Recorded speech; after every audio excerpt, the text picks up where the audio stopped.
What is going on, y'all? It is Gleg finally here, finally ready, finally debuting the GSYNCH podcast season 1. We are officially here. I cannot believe it. It feels like it's been over a year wait.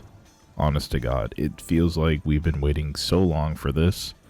I've been waiting so long for this, and man, finally I'm just relieved and I'm just relieved that I'm finally able to deliver this, finally able to keep on going, and finally get back to doing this again, get back to the drawing board, I guess you could say, in our brand new format, our video format, which was promised that from here on out I'm going to be doing a video format for the podcast. I'm sure an audio version only will be available in some places, but actually just today I found out that every day, us normies, us small creators, we're actually able to upload, unless the video was lying to me that I watched, we're actually able to upload video podcasts to Spotify. So originally I was thinking, okay, well, I guess the video version of the podcast would only be available on YouTube. Wrong I was. Because the video that I watched, apparently Spotify now allows anybody to upload their podcast in video format to their platform. So I was like, oh, okay, well, bet. I guess we're just gonna do that. And it is kind of weird not having an audio only option. I don't even know how Spotify delivers that. I assume that if you do upload a video formatted podcast on Spotify, I'm assuming that they just somehow offer an audio only option by default, whether or not you could just like disable the video and just listen. I'm pretty sure that's got to be a thing, right? I mean, it's a thing on Twitch, like I know that much, where you could just listen to the audio stream of the live stream that you're watching.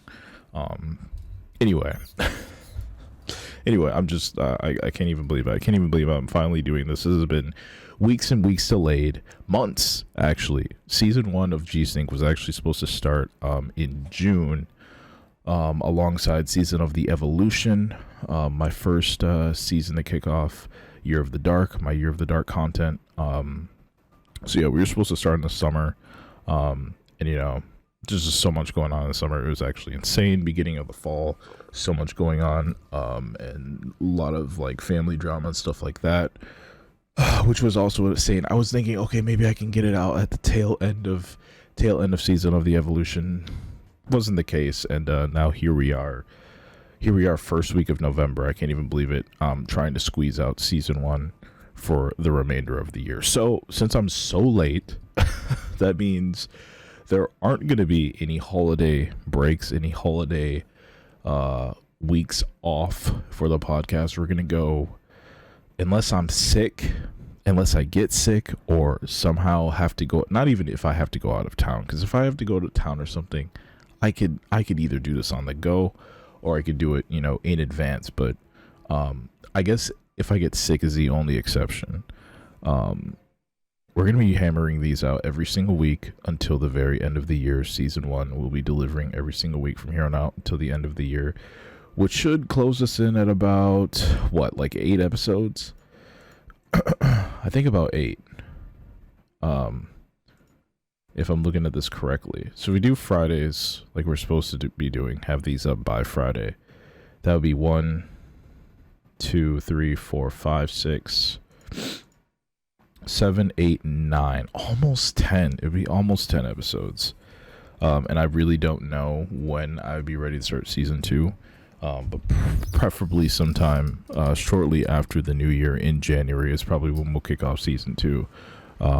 But since Season 2 is kind of what I'm aiming for before we go completely live format, I think that one's going to need a little bit more time to cook in terms of planning and production wise, because things are already scuffed as is, as you can already tell. And I'm still building this plane as I fly, and you're gonna realize that pretty quickly today, while I'm doing this in video format. So, I'm firstly realizing that I probably should have purchased some better lighting before I decided to do this in video format, because while the dark vibe sort of works well for my streams, it's okay. Oh my god, and this mic arm, it's being held together by rubber bands. I'm telling you, dude, this month I gotta get some new gear this month. We gotta get a new mic arm. I don't know why I'm procrastinating so much on a mic arm, because it's probably like one of the cheapest things I can get right now. We gotta get a new mic arm. I gotta get at least one ring light to sort of help the lighting in here, so at least I'm not like, you know, just shrouded in darkness. And yeah, really those two things. I think those two things are probably the most important. I did want to get a new lens as well, but I'm still looking into that, still looking into which one would actually be the best. But yeah, there's a lot of stuff to get. But anyway, I don't want to waste too much time today, because we have a huge episode, a lot to talk about. You know, been away for a while, but this week has been a pretty big week. I'm gonna go over very quickly kind of the stuff we're gonna be talking about today. It's a lot, but I think we could power through it. I need to power through it because it is Saturday night. Haven't streamed because I've been compiling sort of the format for this and just making sure I have everything ready to go. I don't want to miss out on anything, but we're going to be going through a lot. We've got a couple segments here. First off, I'm going to talk about my Year of the Dark Season of the Ascension roadmap. Quick little update for you guys. Year of the Dark is sort of my content year, the stuff that I'm going to be doing content-wise for 2023 into 2024. Split into 3 seasons. I think I mentioned that already in season 0 of the podcast. Split into 3 seasons. We're on our 2nd season now, which is Season of the Ascension. Just wrapped up Season of the Evolution at the end of September. So I'm going to be talking about the roadmap, some of the stuff coming up. A lot of the stuff has been delayed into this month, so it's kind of fitting because, you know, most of that stuff still has yet to come into fruition, and some of that stuff is a little bit further down the line, happening in December. So I'm going to talk a little bit about that today. We've got news as well, so of course we got to do gaming news. It's a given. It's a core staple of this podcast. Not a whole lot in terms of general gaming news, but you know, we've got some stuff to talk about, and then we've got our FGC segment as well. More news, got some videos to watch as well that we'll go over pretty quickly. And then since it's November, you guys already know Black Friday's coming up.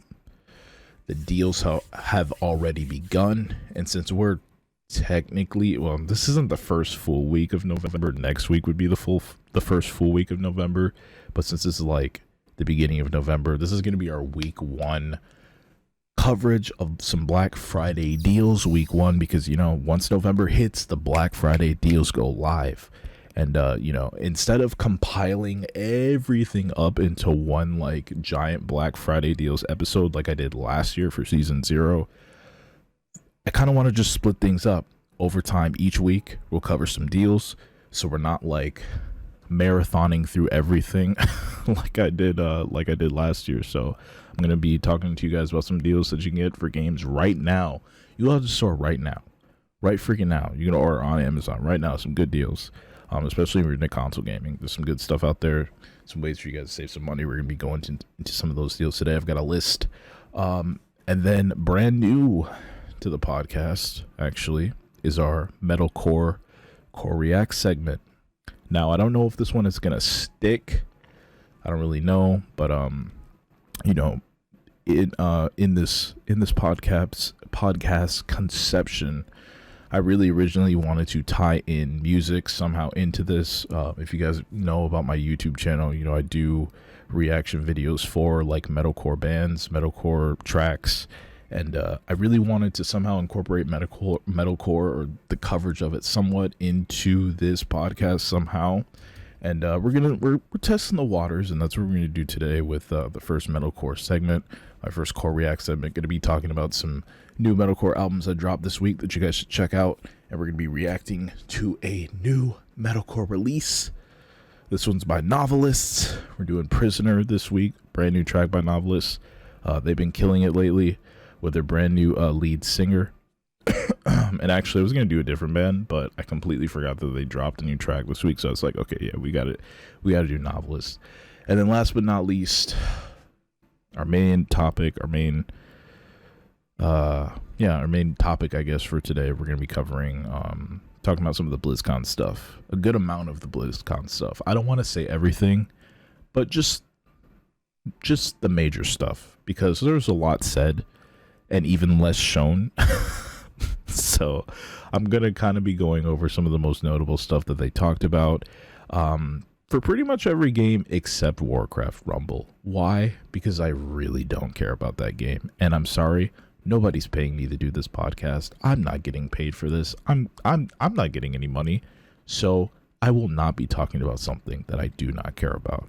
And that's about it. And that's what it is. And yeah, that's how it goes. So let's just jump into the Year of the Dark Season of the Ascension roadmap right now. There's some things I want to talk about, some things I want to fill you guys in on, some things that are coming up that, in all honesty, I don't want you guys to miss out on. So, man, I have like new scenes and everything set up for this, so I kind of gotta learn. Nope, that's not it. Nope, that's not it. That's, wait. Really? I don't have a scene? Do I not have a scene for this one? I have to have a scene for this one. No. It's this one. It's this one. No. It's this one. There we go. Finally, we got it. So there you guys go. My Season of the Ascension roadmap. This is pretty much everything. Not everything. I don't want to lie. It's not everything. There's some stuff on here that actually has not been listed. As a matter of fact, I think I'm just now realizing that the person who does my graphics array, shout outs to Tin, I think he missed some things on here, probably due to space. Like, he doesn't have to include everything, but there are some things on here that I did actually include in the original write-up that he didn't include. But, you know, it's fine because that leaves some room for some surprises, I guess you can say. But yeah, so this is a Season of the Evolution roadmap, some things that are coming up that I'm going to be doing content-wise. You know, October is over. I get it. I understand.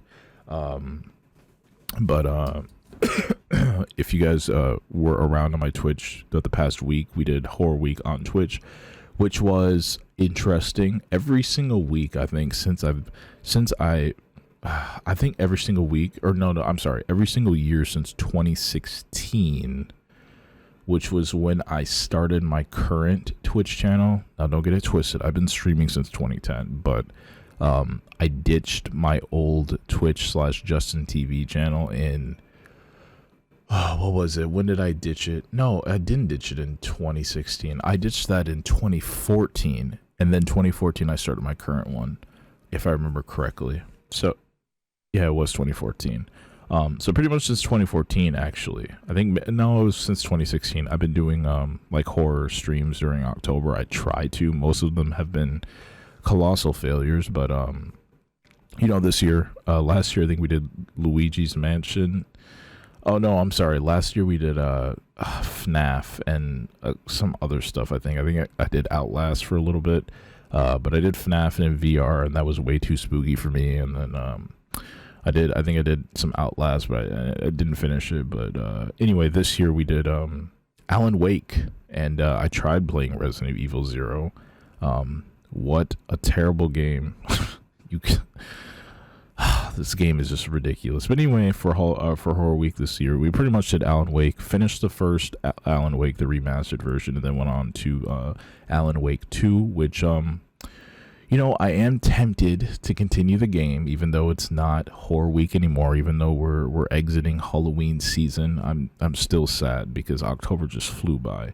And it just makes me even more salty because Alan Wake released like 3 days before Halloween, so it's like, it's just, I mean, it's not enough time. Like, they got to release these horror games earlier in October, man. They really got to do it.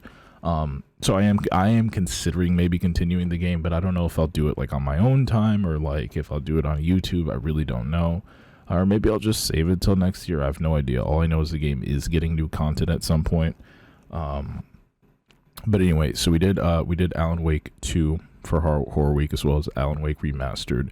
So, you know, that's over and done with. The other two things on this are actually the other three things. So, new Let's Play series begins. That is pretty much every single month. I'm supposed to be starting a new LP, a new OK Let's Play series on YouTube, and I get it. Let's Plays aren't really that popular, but it's always like a sort of video style that I've always enjoyed. I even enjoy watching them myself. Just, you know, it's good background noise, if anything. At worst, it's good background noise. But every single month, I'm supposed to be starting one. I will say right now that October's was supposed to be Pokemon Mystery Dungeon. It is a remaster, I guess. The remaster, the DX of Red and Blue. Still going to be starting that. I think the first episode for that is going to be starting next week. The first episode should be up. And then that means I have to double up, because at some point this month I'm going to be starting another one. And I'm not quite decided on what exactly that game is going to be.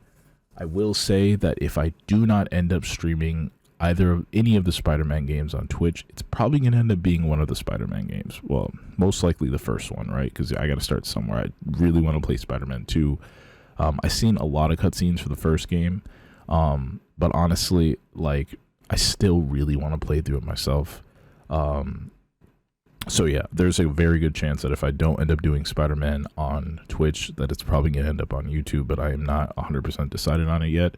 It's more like 70%, maybe 60. So yeah, stay tuned for that. But yeah, two new LPs starting on the YouTube. I should say original LPs, because I do upload the current games that I'm streaming on Twitch. I do upload them onto my YouTube as if they're LPs, but they're not recorded LPs. They're just VODs, basically. They're just edited VODs from my Twitch stream. So I don't want to get that twisted. I don't want to get that twisted. The stuff that's listed here on the roadmap is actual original YouTube content that I will be recording. So just wanted to make that clear. So, you know, that stuff is happening. Season 2 Year of the Dark events begin. That has been pushed a little bit into this month as well. It's been a rough year for running events, for sure. Like, a lot of the stuff that I've tried to do has been very hit or miss, especially when it comes to fighting games. I think there's a very safe bet when it comes to the events that I'm going to be sort of switching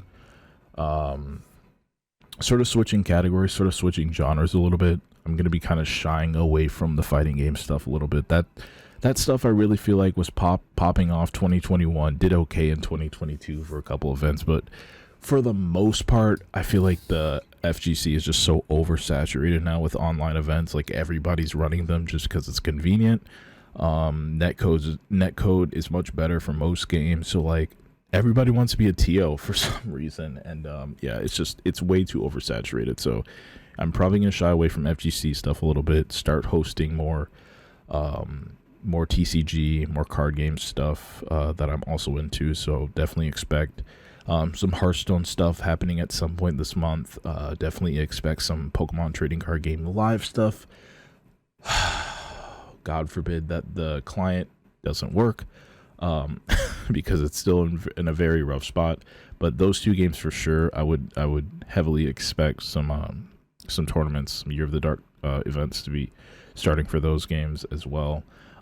Probably going to be moving away from the like tournament series sort of structure and moving more towards just doing one-off stuff. I just feel like when it comes to running online stuff in particular, things are just so, especially if you're a small TO like me, like, things are just so unpredictable in terms of who's, like, how many registrants are you going to get?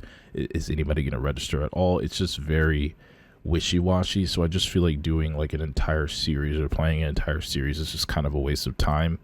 And it's just much more flexible to be able to just do one-off events.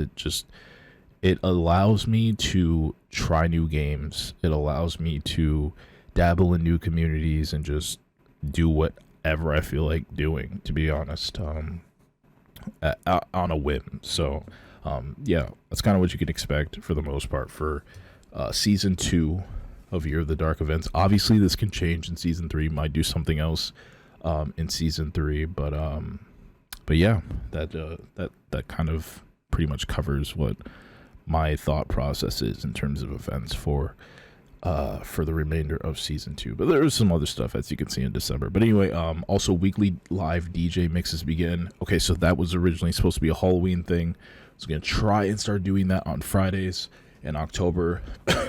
Unfortunately, I had to lend out my speakers at the last minute. I think the 27th was when I was going to do the first weekly live DJ mix, but now that is going to be pushed. Ah, man, I don't even know when I'm going to be able to do the first one of those. You see what I mean by things getting delayed? Because the marathon, so the DQ marathon is going to be next week, and that's going to run into Friday, and at that point I will have been up for 24 hours already. So in theory, I could still do that on Friday. However, I think a safer bet would be, dude, I don't even know. I'm looking at the calendar. I'm like, man, because the weekend after that, I'm also sort of unavailable.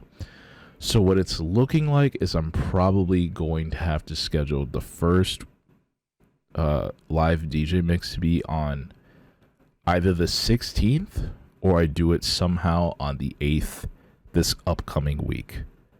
Somehow it's gonna have to be one of those days. I literally cannot see it being any other day. And I don't want to start too late into November.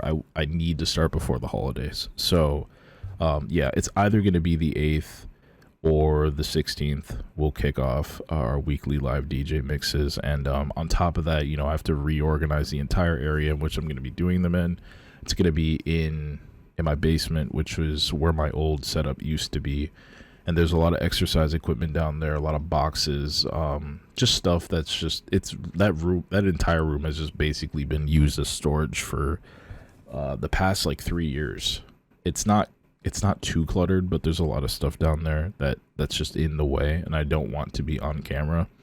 So I gotta make sure to tidy up down there and move things around a little bit, and get that area ready, because yeah, weekly live DJ mixes. I'm trying my hand at the whole DJ thing. I shouldn't say trying my hand, but I'm dipping my toes back in the water to try and get back into it. Like DJing used to be like that was my thing, and I have been out of the game for a while. Honestly, I really haven't been consistent with DJing since probably, I don't know, since probably like 2021, around there. That was when I was trying to get back into it, but COVID was still sort of a thing. So like finding gigs and all that kind of stuff was pretty much impossible.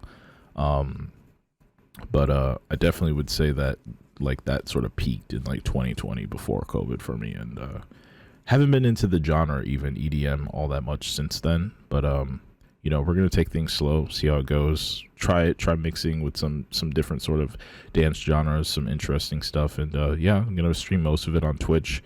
Very possible that I do some Discord only streams of it as well. But Twitch Kick, Discord, you can find those mixes, and I'll make events for them on the Phantom Society server whenever I have an official date in mind, and you guys can show up and listen to some cool dance music if you want to. Moving on into November stuff, though.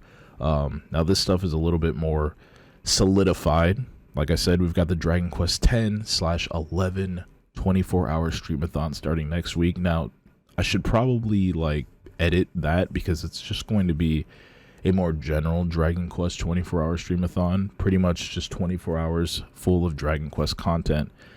Yes, a good chunk of it is going to be Dragon Quest X online gameplay.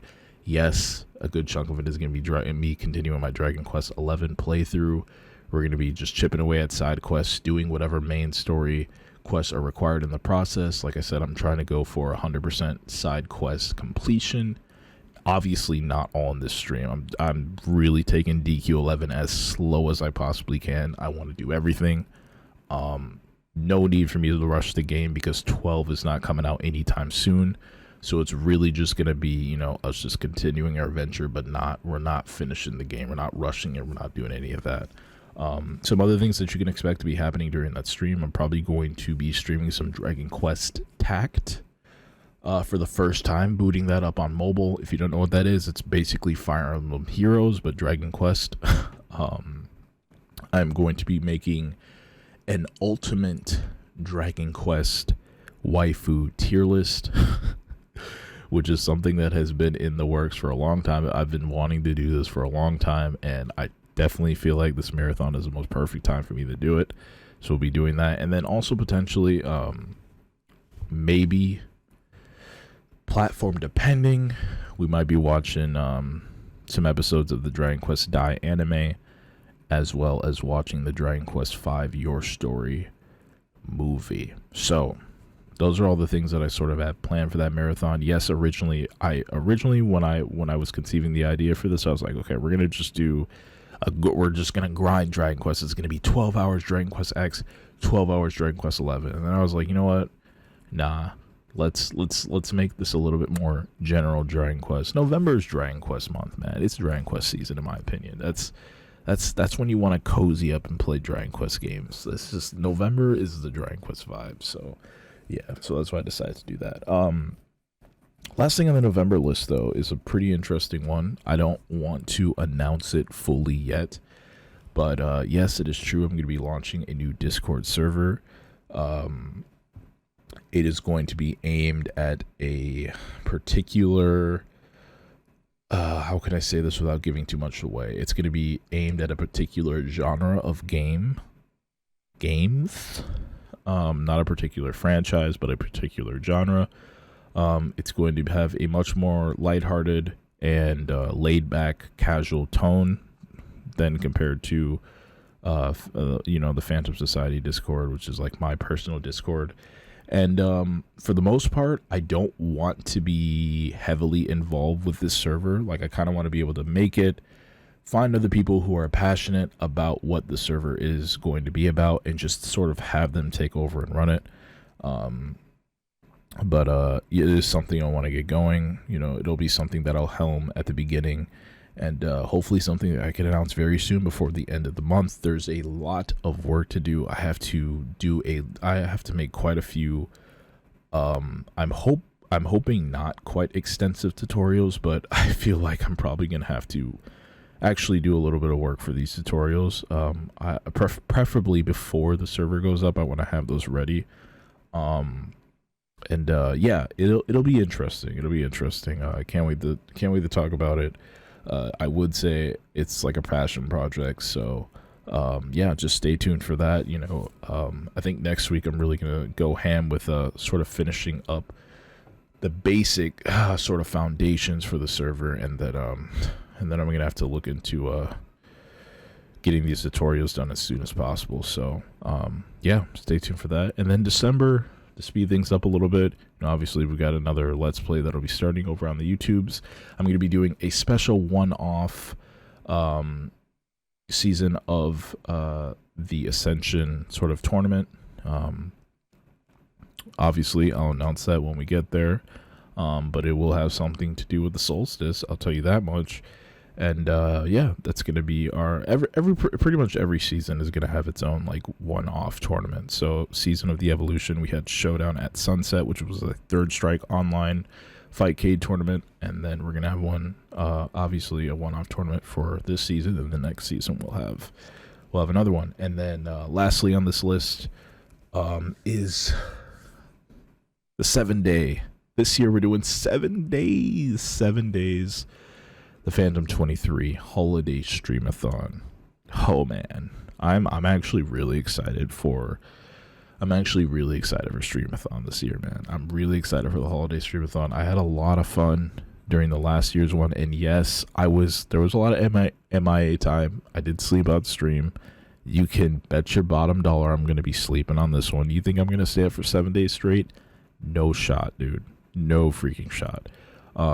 But you know, it is a full 7 days, and actually 18th to the 25th, I will have more days off. Yeah, the rate in which I'll be gone through those whole 7 days will be a lot less.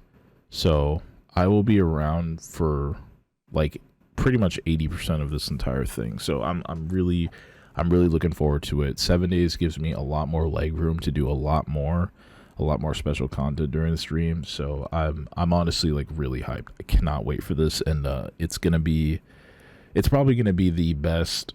It's probably my favorite marathon for Phantom 23 period. We're gonna do one more after that for season or the next season. I almost spoke too soon, but we're gonna be doing another one in 2024 before the end of Phantom 23. I don't know if that one's gonna be 7 day, but there will be another like stream-a-thon before we wrap things up for Phantom 23. So. But I think the holiday one is going to be the most like entertaining for sure, hands down. I think it's going to be the best one.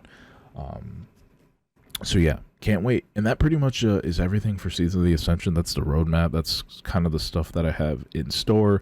Obviously, like I said before, there's some things on here that haven't been listed that are still going to be happening, and I'll be talking about those as the weeks go by. As we, work our way more towards mid-November and into December, I'll be talking about some of that stuff and revealing some of the stuff in more detail that were already on the roadmap. So, yeah, that's pretty much everything for Season of the Ascension. If you guys pay attention to my content, hey, listen, I appreciate it. It's nice to be making stuff for someone.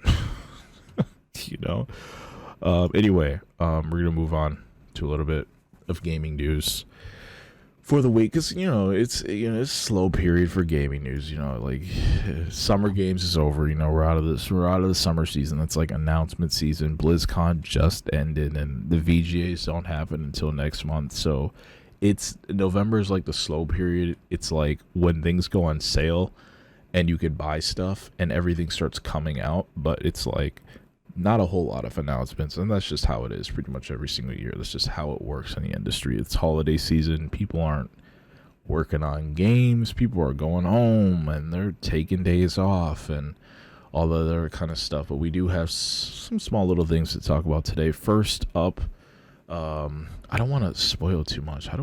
Is there a way for me to do this? Can I? Oh yeah. Okay, there we go. Perfect. Wait, I do. Boom. First up, we got Pokemon Scarlet and Violet, the Hidden Treasure of Area Zero Part 2. If you're super interested in Scarlet Violet, buy the DLC. It looks like it's actually kind of decent. I wish I enjoyed Scarlet and Violet more. I wish I finished the base game so I could be excited for the DLC. But right now, I just really don't care. I just want to finish the base game. Like, I just finally want time to finish the base game. I like these characters. I like them. Look, I mean, cool. Okay. Cool. I think they're alright. Like, they have some cool character designs. Like, yeah, they're like kind of kiddie, but I think it's okay. But anyway, it comes out on December 14th. I don't think they announced a date previously. I believe the first DLC just came out not too long ago. If it wasn't October, I think it dropped in September.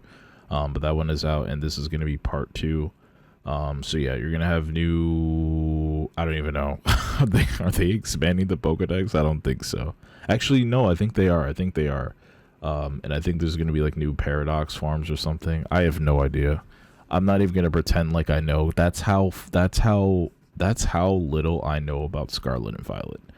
And that's what I get for not finishing the base game. I know there's apparently like a lot of sick stuff in the game. And, when Scarlet Violet first came out, I heard people say that it's like one of the best Pokemon games in recent history. And I'm like, okay, dude. But, I never finished it, so I can't properly judge. The only thing I really don't like about Scarlet and Violet, obviously, is the performance issues. And I don't like how everybody looks like a little kid. Like, your main character looks like they're like 8 years old. And that just makes me feel uncomfortable. So I prefer the Sword and Shield character design, to be very honest, because this one is just like everybody's just like a little kid. It's actually kind of weird. It feels like we went backwards. Like Pokemon Red, like with Red, and Pokemon Silver and Gold and Crystal, and even like the Hoenn Pokemon, even pretty much every Pokemon game up until Gen 5, no, Gen 6. Like, your character looked like they could pass as at least a young adult. like at least an adult in like their early 20s. Now these are just straight up kids, and it's just weird because it's like, dude, I don't want to play as a little kid, man. Like, I get Pokemon's for children technically, but like, dude, I don't want to play as a kid. But anyway, yeah, that's our first bit of news. So you know, Indigo Disc December 14th. Buy it if you want to support the Pokemon company, and there's probably going to be another DLC for it, right? I don't think we're going to get a new generation of Pokemon next year. We're probably going to get a remake, so I would expect maybe this game gets another DLC, but I suppose there's a good chance that it doesn't, and we just go straight to the remake. Moving on, though, Sonic Dream Team announced for Apple Arcade. This is new to me. I didn't really look too much into this. I just saw, oh, new Sonic got announced. I talk about it. So I'll just read the synopsis of this real quick. Sega has announced Sonic Dream Team will be coming exclusively to Apple Arcade on December 5th. In Sonic's take on the Knights series, Dr. Eggman discovers an ancient device called the Reverie, which contains the power to manifest dreams in the real world, in his case, dreams of world domination. With the world turned into a twisted dreamscape, Sonic and his friends race to stop Eggman from turning his bizarre dreams into reality. Check out the surprise announcement trailer for Sonic Dream. Okay, so we're going to watch this, and while we watch this, I can actually get like a sip of water, because I'm dying. But yeah, let's check this out. It's very short. IGN, please don't sue me. I get no audio? Oh, here we go.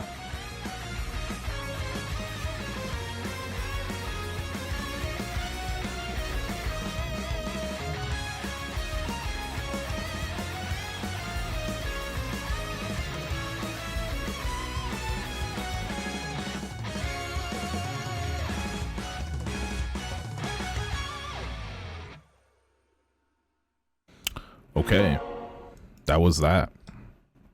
Looks okay. It's 3D Sonic. It's 3D platforming Sonic. I'm getting Sonic Heroes vibes from this. It doesn't look too bad to me. You play as Rouge, really? Yeah, it looks okay. This is an Apple Arcade game, huh? Interesting. Yeah, Sonic. There's been a lot of Sonic lately. Like, way more Sonic than I'm used to. But the ones with like this art style seem to be, in my opinion, looking. I thought this was going to be a 2D game, but yeah, it's a 3D platformer. So I don't know, it might be worth checking out, but it's for Apple Arcade. That's so weird. So it's not coming to like,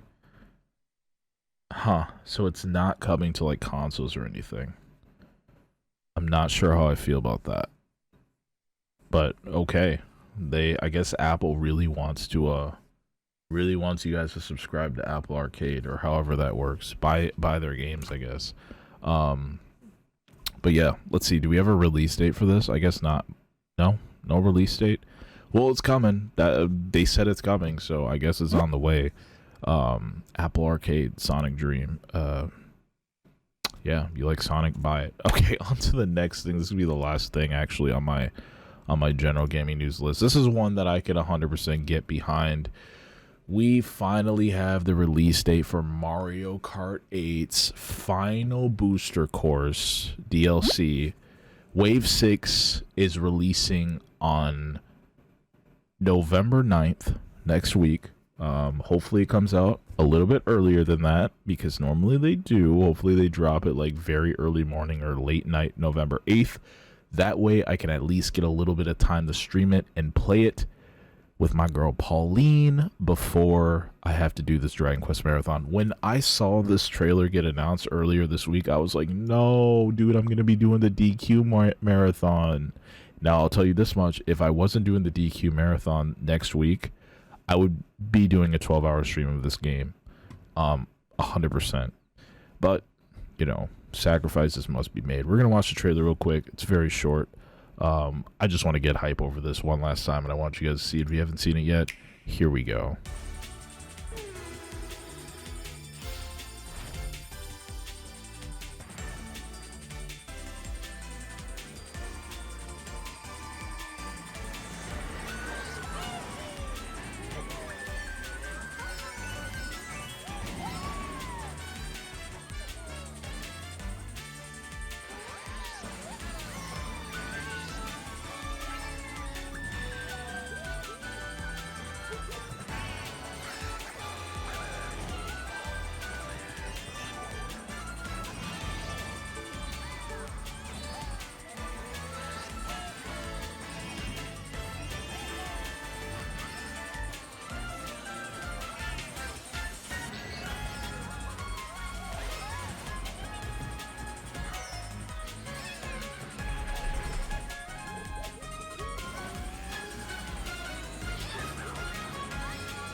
So there you have it.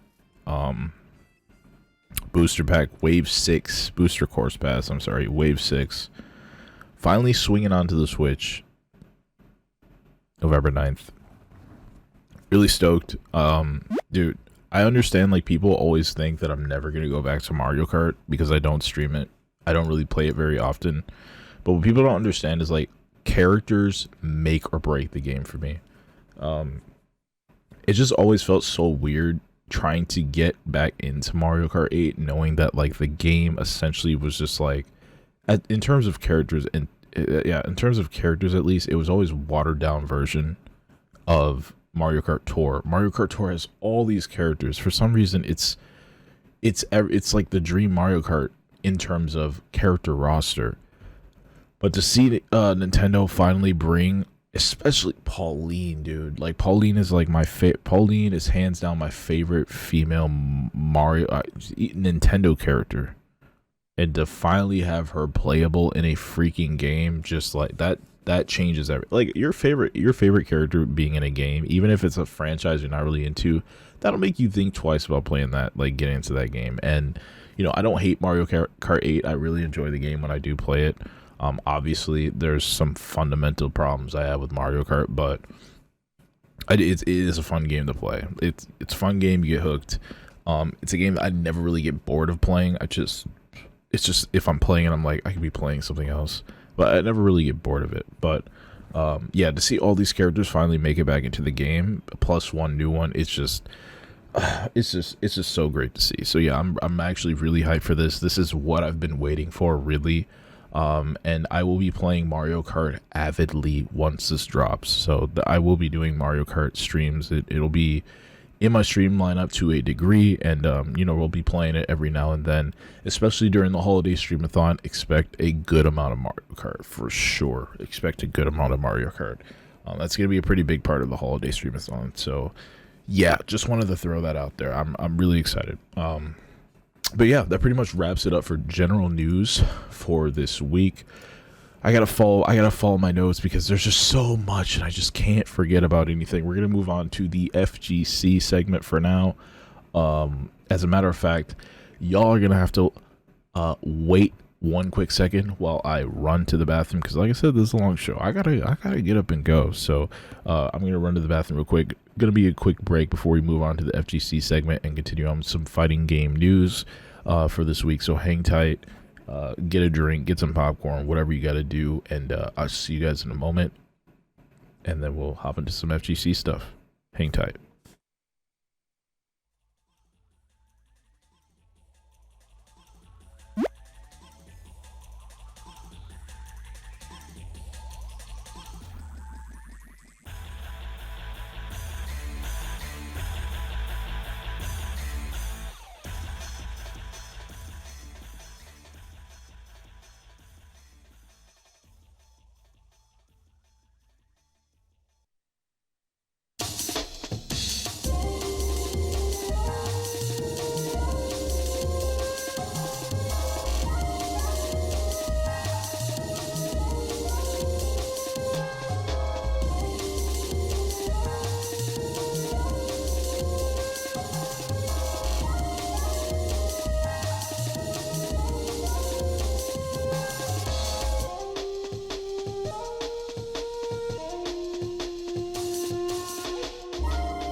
All right, welcome back. Time to move on to some FGC stuff for this week. You know I can't do a G-Sync podcast episode without talking about some fighting game stuff. My favorite genre in gaming for the past, 10 years. Even though, I don't... I'd be slacking on the fighting games these days, but it is still my favorite genre, okay? Don't test me. Don't test me.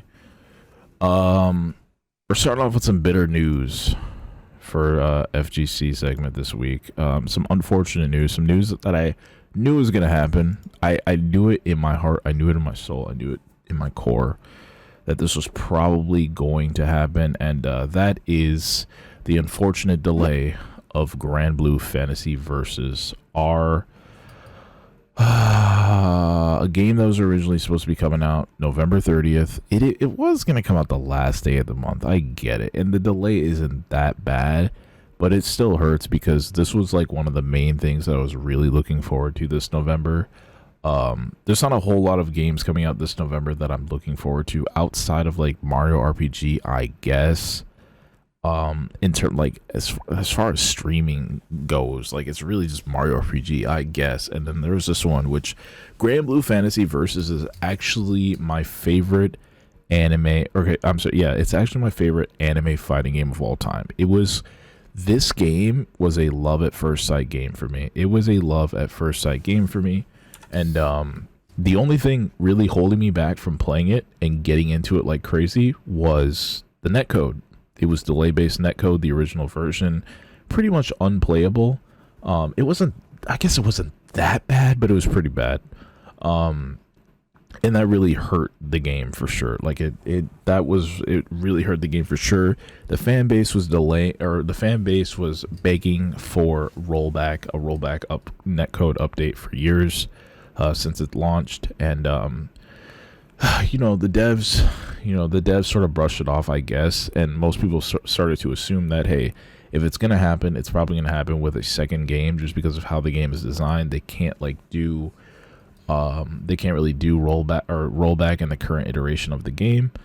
And that's exactly what they did. They technically made a brand new Grand Blue Fantasy Versus game, although I consider this a more glorified sort of sequel. It's more of I can't even call it a remaster. It's more of a glorified expansion of the original game. The visuals are, for the most part, exactly the same. I think they updated the art style a little bit. Most characters have brand new moves. Actually, I think every character has brand new moves. They added in quite a few new mechanics, some of which are new mechanics that they introduced last minute for the original game, as well as some new stuff altogether. Obviously, rollback netcode is in the game, and a whole lot of other stuff that is absolutely crazy. Grand Blue Fantasy, even online lobby mini games. This game has, for an anime game, this has the most robust online functionality, I believe, out of all the other anime fighters. Grand Blue takes the cake. Before, I would say, was probably Strive, maybe? Not even Strive. I don't even think Strive's online has been not great. So yeah, I think Grand Blue just immediately takes the cake in terms of anime game, online anime fighters. But anyway, the game has unfortunately been delayed. I'm not going to read too much into this because it's a little bit lengthy, but basically the director says, I want to start things off by thanking fans and players of GBVS, the fighting game community, and everyone who has been eagerly awaiting the release of Grand Blue Fantasy Versus Rising. We originally announced that the release date would be on November 30th, but have made the very difficult decision to push back the release date as follows. December 14th, it is coming out with early access starting on December 11th. Cause of delay, our first online beta test was held in July. The development team pulled out all the stops to rework the game's mechanics and battle design in time for the initially scheduled release. Despite our best efforts, however, it has become clear to me that additional time will be needed to put the finishing touches on the game. Upon completing our adjustments to the game's battle mechanics, we revealed that the changes our balance and system adjustments stream on October 20th, and the first public playtest at the GBVS official tournament, Volume 7, last weekend, where they were met with an overwhelmingly positive response. However, due to the number of modes that were affected by these changes, we found the overall impact to be much larger than anticipated and decided that in order to meet player expectations, we would need 2 more weeks of polish and debugging to put out a truly high-quality product. We regret announcing this as the second beta is just around the corner, but please rest assured that the beta schedule itself has not changed. So as you can see, it's another game that sort of is being it's being delayed because they want to make sure the netcode is as best as it can possibly be. This has been an issue with two other games that were also supposed to get rollback updates this year. Samurai Showdown was one of them. They originally planned for their rollback update to be released in September. They have since announced a delay, and I believe they have also announced a second beta test that will be indefinite, an indefinite beta test until they feel like it is where it needs to be. I'm not really sure when exactly they're planning on releasing the full version. I don't really know. I don't think they've said. I think there's just a beta test going on right now that is ongoing. They want to make sure they have it go on as long as possible and fix as much as they possibly can. And then there's Dragon Ball Fighter Z as well, which also got its rollback update delayed. I'm not really sure. I can't remember what the window for that is now. I think it might actually be 2024, which is really unfortunate, but you know, it's still coming. It's still in the pipeline. Right now it's looking like only King of Fighters 13 Ultimate Match, or I think it's called Global Match. I think King of Fighters 13 Global Match on PS4 and the Switch looks to be the only initially announced November fighting game with a rollback update to be coming out on time. And you know, it's no surprise, all the KOF games now have pretty excellent netcode. All of them that pretty much all of them that they've released on, that they've re-released. So 98, you know, 2002, 15, I shouldn't say re-release, but basically all the popular ones, all the ones people care about, pretty much have rollback updates now, and it's a very good rollback at that. Obviously, some of the older games, most of the other games people just play on Fightcade, but even the original games themselves that they've released on Steam and on PlayStation, like the netcode is actually really good. So it's no surprise that KOF is probably going to meet their deadline, but it is unfortunate to see these three other games get delayed, because these are all games that I was looking forward to giving a second shot, I guess you could say, because they finally have playable online, and it just hurts when I gotta wait longer. But I understand, like, if you're gonna actually release it and the netcode's gonna be good, take as much time as you need. It's fine. This is just one of the things that make this age of fighting games so exciting to me, is because a lot of these older games that were so cool but were released with delay-based netcode, seeing these games get like brand new playable rollback netcode, it's like it's game changing. It's like the game is being given a second life. So, you know, take all the time they need. Obviously it hurts because I was really looking forward to this one, but you know, it is what it is, and yeah, hopefully they're able to still get this out before the end of 2023. All right, so moving on to the next fighting game update, we've got a couple of videos. So our next one, we've got a very interesting character reveal, which I'm pretty sure this guy's going to be my main for this upcoming game. We've got Victor Chevalier. I don't even know. One of those I pronounced right. One of those I had to pronounce. I swear to God, if I got all three of those attempts wrong, I'm going to be very upset with myself. And this would be the second time that I've watched this trailer. This is a new Tekken 8 character. This guy plays very similar to Raven, very similar to Kunimitsu, I think that's how you pronounce her name. Very similar to Noctis. He's sort of a combination of all those characters. So, to be very honest, he's like really the only character now that I kind of want to play in Tekken 8, because obviously Noctis isn't going to be in the game, so I kind of need an alternative, and I don't think Julie is going to be in as well, since she was DLC last time around. But yeah, we're going to check out this trailer. It's Tekken 8, Victor, and when he pronounces the name, I swear to God, I better have gotten it correct, at least one of my attempts. But here we go. Want you guys to see this. Check it out.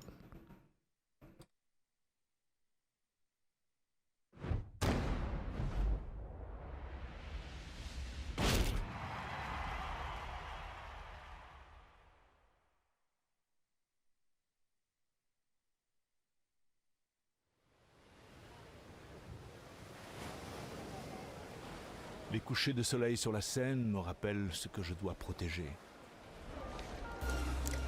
Je vais m'en charger.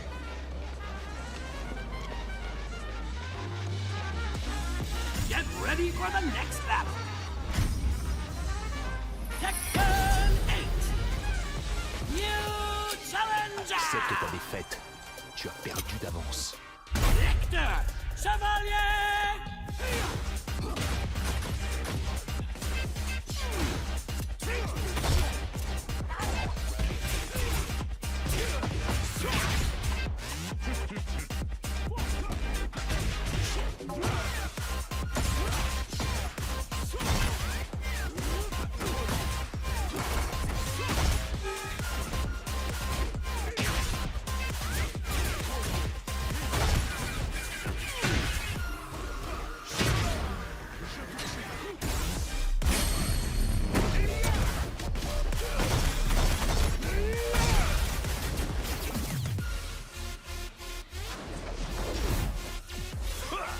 Il y a de l'amélioration, Raven.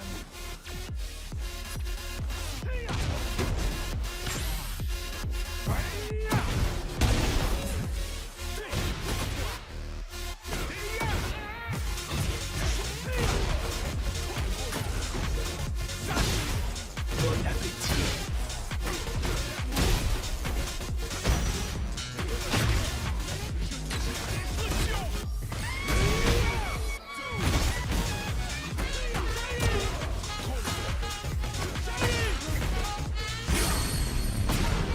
Soyons efficaces. Échec et mat.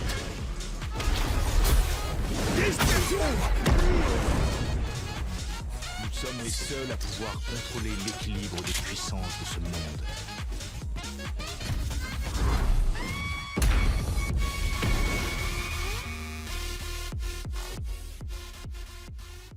So as you can see, an absolute complete badass. Once again, January 26, 2024 for Tekken 8.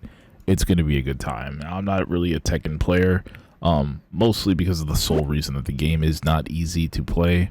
It is not easy to learn. Tekken is a very difficult game, but man, it is not. If it is not the most beautiful fighting game that you can buy, it is the most stunning fighting game out there, the most flashy. I don't care what anybody says. 3D fighters are where it's at. They're just very hard to get into. I couldn't even like pick up on how the freaking announcer announced his name. I don't know why he has to yell like that. It's so hard to hear what he said, but yeah, Victor, that's gonna be my freaking character. Latest DLC announced, or not even DLC, this guy's a base roster. He's the latest base roster announced character. I don't really know how many more characters they plan to announce left. But I don't think anybody, unless they announce Noctis miraculously somehow, or Julie, I don't think anybody else is gonna be able to take the cake for me. They would have to like announce like a super edgy goth, like emo ass dude or chick to like really have me interested interested more than Victor here. But I don't think that's gonna happen. So Victor it is, and yeah, now I guess in the meantime my only dilemma is figuring out who I should practice on Tekken 7 to prepare for this guy. So yeah, really hyped for this, and yeah, it's probably my favorite character revealed thus far, so I'm pretty happy about it. Moving on though, we've got our final FGC related announcement for today. Another video, another character trailer. We've got Omni-Man and Tremor. Both of these characters got their full actual, not teaser, but actual gameplay reveal trailers this past week, as well as their release date. I believe they come out next week on the 10th or the 9th. I don't know why everything's coming out on the 9th, but yeah, everything has to come out next week when I'm doing this DQ marathon apparently, so I'm not even gonna have time to mess around with these characters. But they are releasing, I haven't seen this yet, by the way, so this is brand new to me. But yeah, we're gonna check this out as well. Omni-Man and Tremor gameplay reveal trailer. Here we go. Again, it's got blood and gore, so you know, if that bothers you, and there's gonna be lots of it, I'm sure. Might want to look away for a little bit. Here we go. The realms are mine.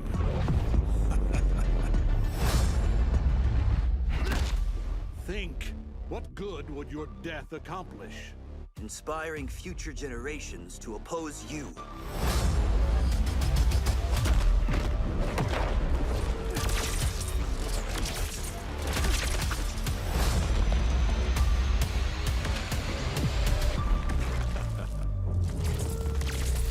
Fight.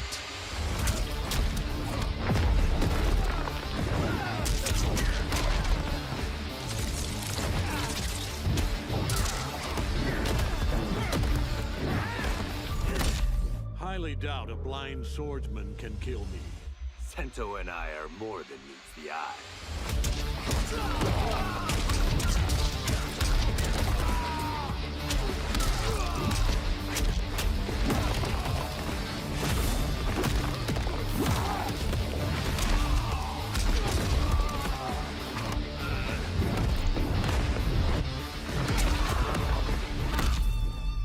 The cocky one. You're about to be humbled. Ha! By a man in a cape? I do not think so.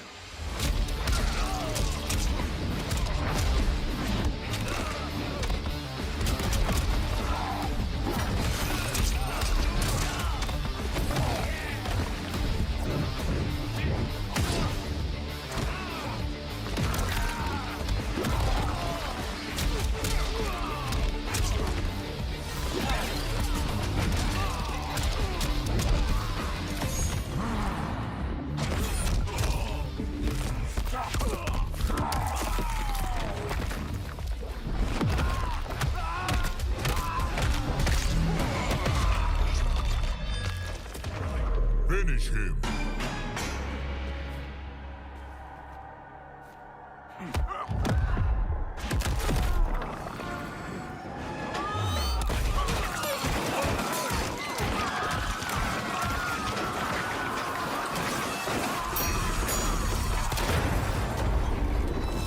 Fatality. Omni-Man wins. Flawless victory.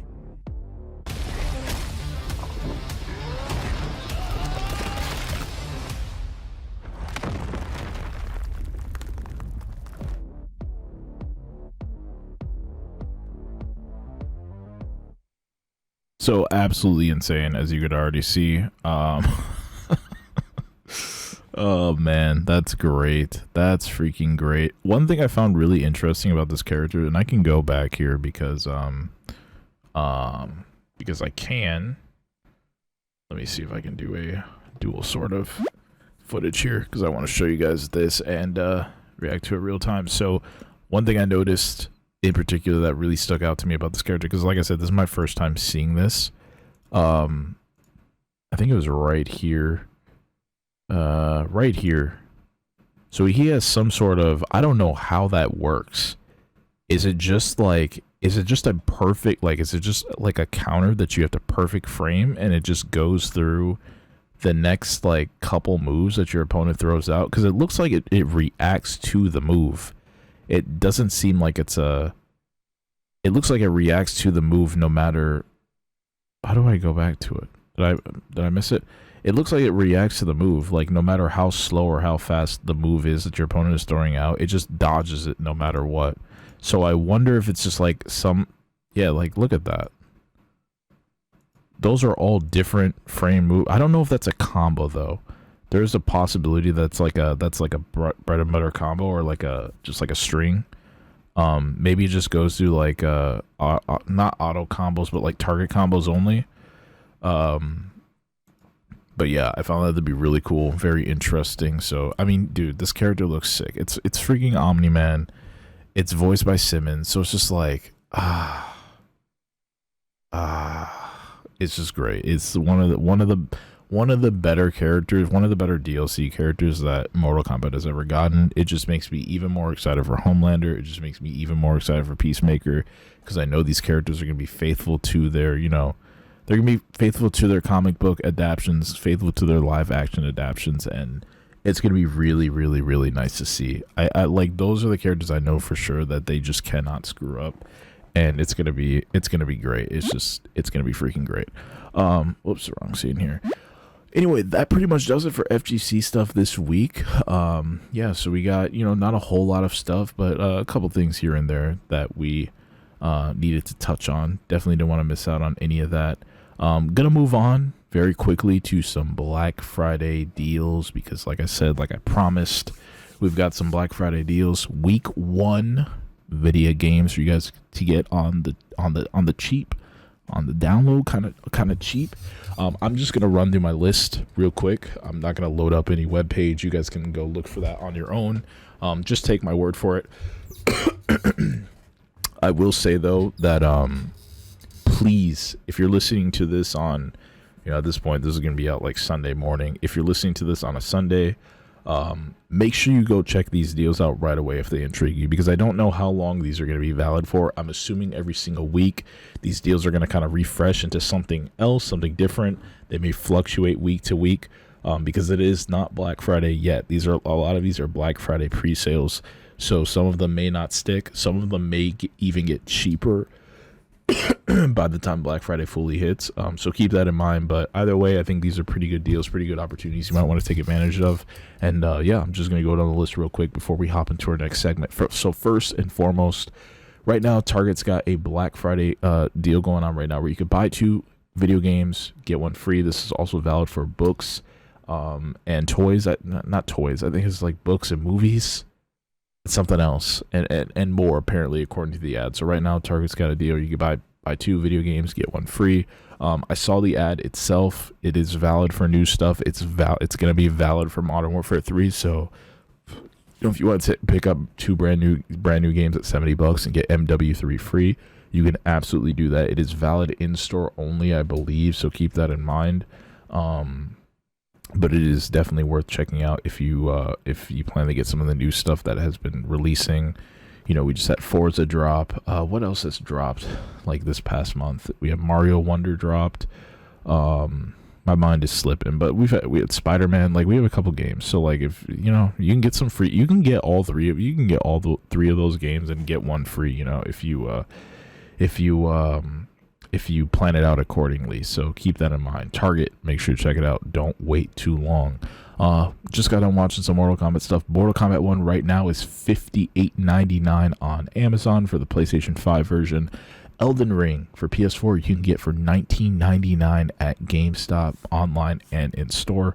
We got A Plague Tale Requiem for PS5 is $29.99 at GameStop right now as well, online and in store. Star Wars Jedi Survivor for PS5 is $34.99 at Target. So like I said, that can also combine with that buy 2 get 1 free deal. I'm pretty sure price matters. So like, if you buy 2 games for $34.99, you want to get a 3rd game free, got to make sure that 3rd game is you got to make sure that 3rd game is $34.99 or less, price equivalents, all that kind of stuff. The deal's always going to activate for whichever is the cheapest game you bought. So say you buy one for $70 and then you buy one for say you buy one for $70 and you buy one for like $30, it's always going to be the 3rd game you get free is going to be the one that it's going to be one that is $30 or cheaper. So keep that in mind. We've got Legend of Zelda Tears of the Kingdom is $52.40 at Walmart right now, I believe, in store and online, but I would probably try and go online for that. Fire Emblem Engage is $44.99 right now at GameStop, in store and online. Kirby's Return to Dreamland Deluxe is $41.23 at Walmart right now. Make sure to check that out online first. And they price match, so like, even if it's not like technically an in-person deal, you can just walk them to the store and price match it, guaranteed. Mario plus Rabbids Sparks of Hope is $19.99 at Target right now, in store and online. So that's pretty much all the deals going on right now for this week. I did actually forget to add some GPU stuff to this as well. There are some GPU sales that are currently going on over on Amazon, so make sure you guys check that out as well. The reason why I didn't add it is because it's mostly the lower end versions of the current generations of the GPU. So like 3060, 4060, like 3050, and like a couple other ones. Those are the ones that are on sale right now. I'm sure as we get closer to actual Black Friday, some of the more higher end ones will start going on sale. The 4070s, the 4070 Ti's, and the 4080s. So keep an eye out for those. the deals are coming, and like I said, we're going to be covering Black Friday deals every single week leading up until Black Friday week, and the list is just going to get longer each week, so make sure you guys stay tuned. But anyway, that's going to do it for Black Friday deals this week. Hopefully you guys are able to cop something for a discounted price. We're going to move on finally to our core react segment. I think I'm going to take a quick break before we do that one. Let me find some quick music before we move on to our core react segment. We've got some album releases to talk about. We've got some new album announcements to talk about, or one new album announcement to talk about, and we've got a reaction to do. So stay tuned for that. We're gonna jump right into it after this break here. Hang tight. Go get some drink, go get some food, go get some popcorn, and I'll be right back.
All right, welcome back. Whoa. Okay. Didn't want to show that quite yet. All right, welcome back. We're moving on to our core react segment for today. Got a couple things to talk about for the metalcore genre. It's been a very juicy season for metalcore music. As you guys know, things normally spice up a lot for metalcore during around fall time. I think fall time is the perfect time. It's when we get gritty. It's when we get cold. It's when we get, you know, it's when we get booty. It's when we get rowdy, man. It's the time. It's the time for metalcore. We're at the peak right now. Things are gonna Things are going to cool down a little bit after this month. Definitely, I think November, October are normally very big months for metalcore releases. For some reason, March and February is as well. It's like March, February, April. Nah, mostly just February and March are like, it's like February and March. There's like maybe one good month in the summer that has not even the summer, it's usually around like May or June, that has like a pretty packed release month, and then it's just dry until October, and November is just when everything comes out. And yeah, I just want to go over very quickly some, like I said, this metalcore segment, we're figuring out this one as we go, you know, so I don't really know if I'm going to be doing the same thing every week in terms of what exactly I'm going to talk about. Might do a small little album review, might do an album like preview. I don't know. We're going to mix it up. But this week for sure, I want to talk about some notable releases that you guys should definitely check out. If you're into the metalcore genre, there's a lot of good stuff out there. Obviously, I can't include everything because otherwise I'd be here all day. Just know that this week has been a very packed release week, and I'm picking out the top 3 or 4 that have intrigued me the most. I haven't listened to any of these yet because I've just been savoring albums. But rest assured, next week I'm gonna be listening to quite a few of these. One of which I will be doing a full listen through for on our core reacts. Will be a full listen through of the album. First up though, we've got Static Dresses, which is who you just heard, Static Dress, their track Lie Solution, off of their Rogue Carpet Disaster album, which came out last year. Probably my second favorite album of the year last year. It has gone down as one of my favorite albums of all time when it comes to metalcore music. And this year, they released a redux version, sort of a remix version of that album. A lot of the tracks, at this point, I believe they have reimagined every single track on the album. They originally released a redux version that came with, I think, a couple remakes of some of the original tracks, as well as all the original tracks. They came out with that earlier this year. Actually, it was in September. And then they dropped a volume 2 that included even more remix tracks, even more reimagined tracks of that album. And now this week they surprised us again with a volume 3 that officially concludes, I believe, every single track, that wraps it all up. Every single track off of their debut LP, Rogue Carpet Disaster. Every track has now a redux version, and yeah, that officially has came out this week. It is fire. Everything's I think I have like 3 redux tracks I have yet to listen to, but I've heard all the other ones. It's great. If you guys are into like 2000s sort of screamo music, Static Dress is like, they really hold that vibe and so much more. Really worth checking out, really worth listening to. I love these guys to death. If you like old school like Asking Alexandria, if you like old school like Devil Wears Prada, if you like old school, I don't even know, I think Drop Dead Gorgeous is probably a very good comparison to these guys. Actually, yeah, I didn't even think about that. Drop Dead Gorgeous is like, these guys are like next gen Drop Dead Gorgeous. I would highly suggest checking these guys out. I love them to death. I saw them live last year, along with Loathe, and yeah, like on top of that, they have some of the best live performances I think I've ever seen in the genre, hands down. So check out the volume 3 of the Redux Rogue Carpet. I always want to say Red Carpet Disaster. It's Rogue Carpet Disaster. Is now up on Spotify. They got new music videos for a lot of the Redux tracks as well, so make sure you guys check those out. Moving on next, this is probably one of the most anticipated releases of the entire year. Spirit Box. Oh, dude, Spirit Box has just been killing it.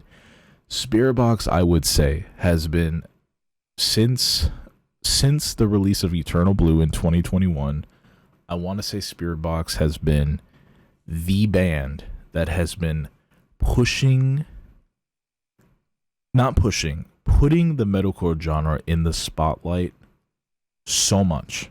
They have done so much for the genre, and rightfully so, because they are just on another level. I think, well, first and foremost, they have some of the most well-produced, visually stunning captivating music videos I have ever seen. Courtney is just a freaking icon, all in all. And you know, it is a little bittersweet that this isn't a LP release, but their EP, their brand new EP, their actually I want to say their first full EP. Maybe it's not their first full EP. I need to get that right, because I know they came out with an EP last year, which was only 2 tracks. I don't really consider that an EP, but I think there may have been one before that, and that would have been before I started listening to them, probably like during their Holy Roller era. Let me see. Yeah, so I guess they had an EP in 2019. Which is entitled, well, no, they had 2 EPs. So they had one in 2017. Their first EP was in 2017, 7-track EP. It just entitled Spirit Box, and then they had another one in 2019 entitled Singles Collection. According to their Spotify, this would be their third more full-length EP, entitled The Fear of Fear. And it is just dropped, and this is one that I have been savoring. I've listened to only 2 tracks off of the EP so far. I've listened to what is the name of this track? I've listened to Jaded, and I've listened to wait, what is the name of this track? Yeah, so I've listened to Jaded, and I've listened to The Void. They released Cellar Door a couple weeks ago, music video for that, and then they released Too Close / Too Late, I think this week, and then they released Ultraviolet even more recently. They basically have done music videos for every single one of the 6 tracks off of the EP, but I have been savoring. I have only listened to the first 2 because I know this is going to be such a special EP that I cannot spoil myself until I listen to it in full. So I'm patiently waiting to the point in time where I can have time, hopefully this upcoming week, to listen to the EP in full. Spirit Box is something special, so make sure you guys sit down, you know, do what you need to do, close your eyes, meditate, whatever, because this like lyrically, this album too, like these new tracks are just on a whole new level for Spirit Box, and yeah, like hands down, like this is not one you want to miss out on at all. Third on my list, we've got even more female fronted goodness. Dying Wish. Another band that has crazy early 2000s metalcore vibes, more on the heavier side. This band for sure, a little less. I don't even want to say a little less melodic, because apparently, they have just sort of mastered their range with this new album. So I've only heard 1 track off of the album.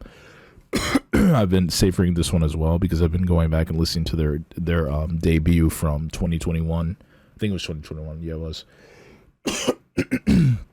But it is entitled Symptoms of Survival, their second album release that just dropped this week. Yeah, another amazing female fronted band. These guys have been getting a lot of attention as well. I am actually going to be seeing these guys in a couple weeks, along with Boundaries. Should be probably the heaviest show I've ever been to, so I'm assuming things are going to get pretty crazy. But yeah, definitely check them out as well. You know, I haven't heard all too much about this album and how it is, but I have heard that like their range and sort of the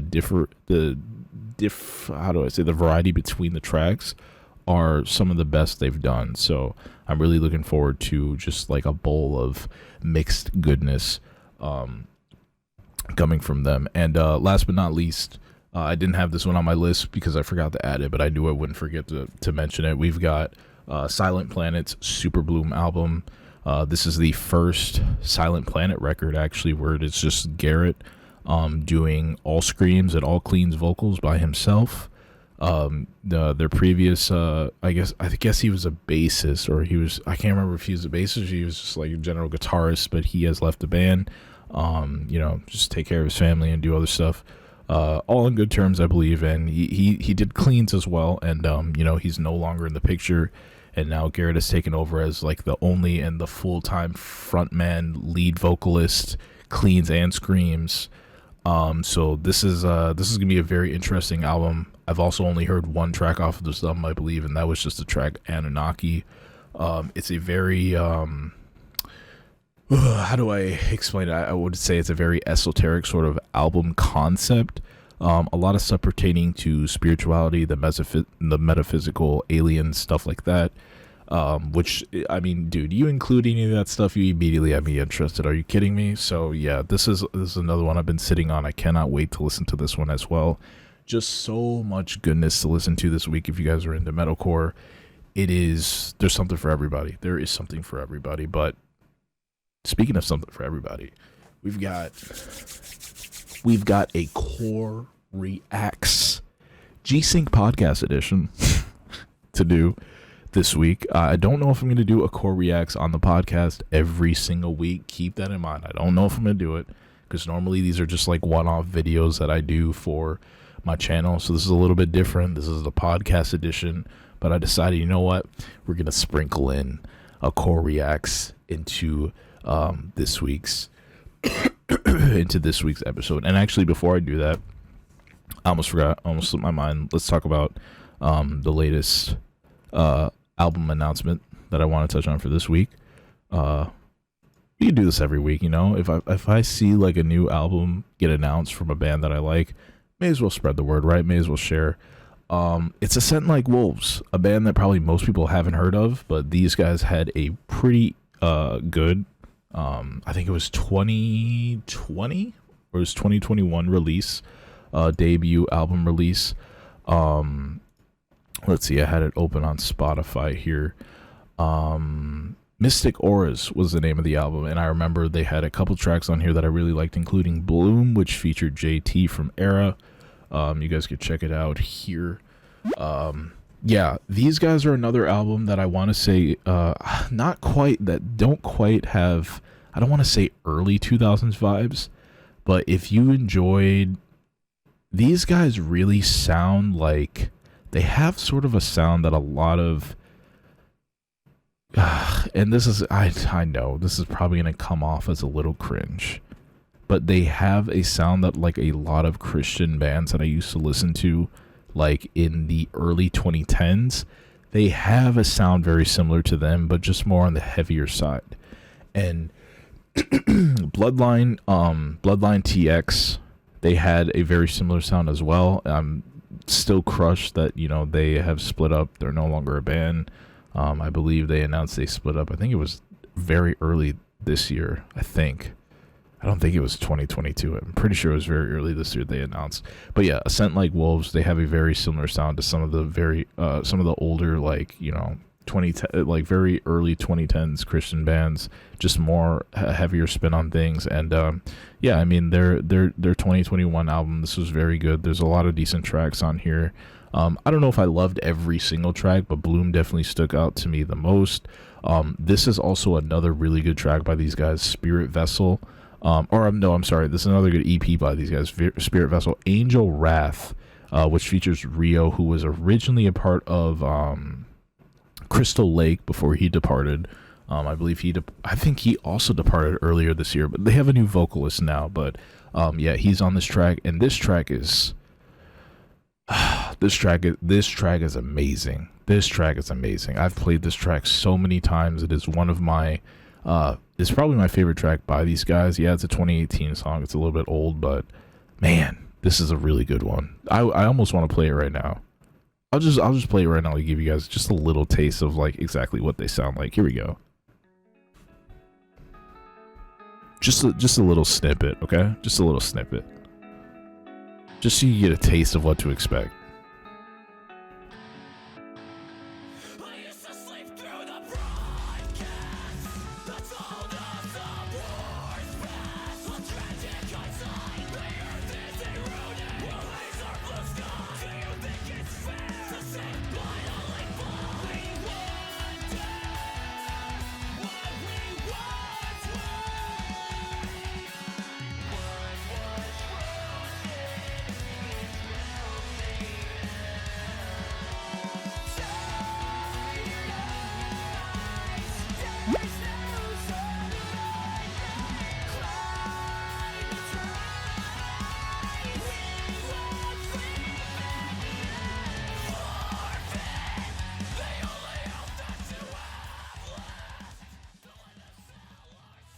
Anyway, I think you get the gist. So yeah, these guys are like very solid. This is my favorite track by them, hands down.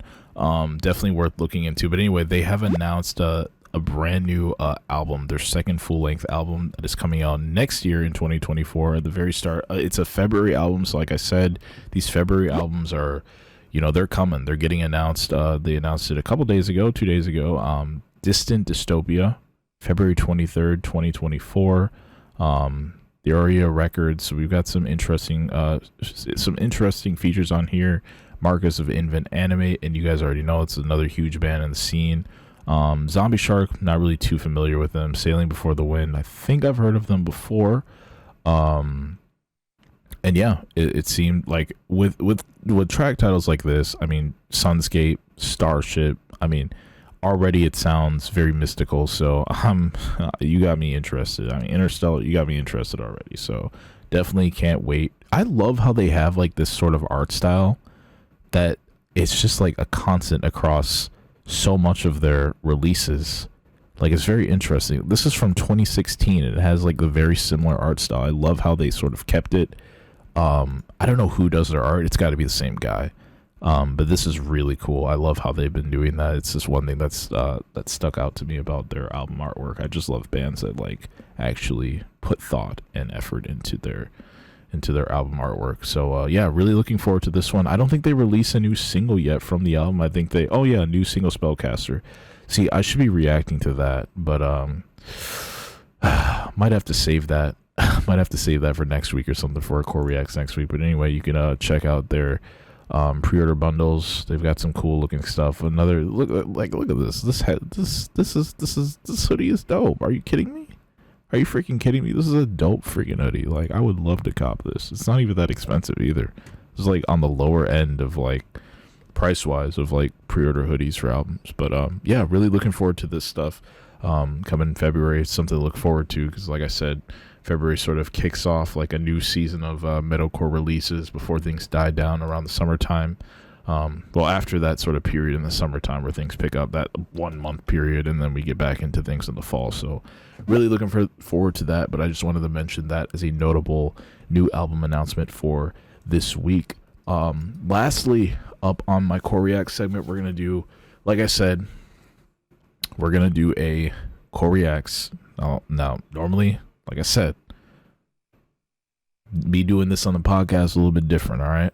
I don't know if you could expect it every week, but I want to give it a shot this week. And, last minute, I decided that we're going to be reacting to Novelist's brand new track, Prisoner, came out this past week as well, 2 days ago. It's a very fresh track.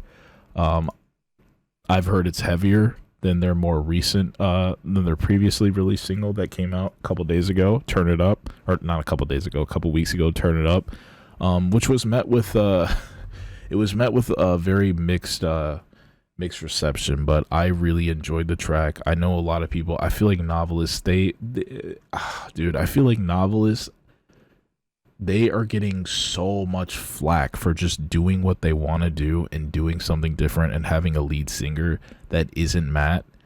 It's just I feel very, very, I almost feel like very hurt for them because of like just how much shit that they're getting just for like mixing things up and not sounding like their old sound.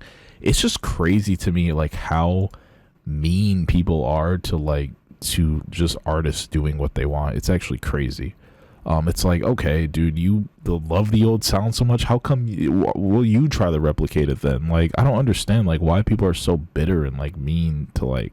I really don't get it. But I can tell like everybody in the band seems to be in high spirits. It seems like they're really loving the direction that they're taking with the band now. Everybody seems super into it. The new lead singer Camilla, she seems like she's just taking everybody to new heights, and you just love to see it. So anyway, we're gonna react really quickly to their brand new track, Prisoner.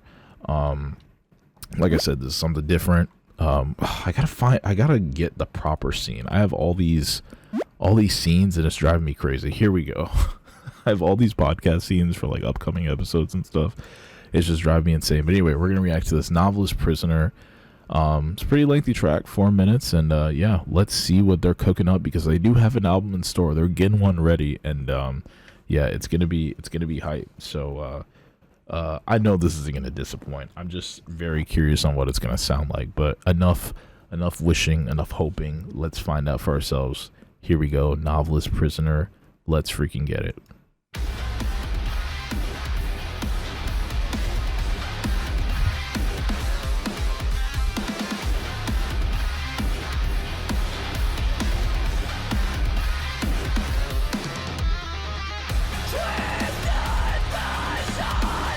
Yes.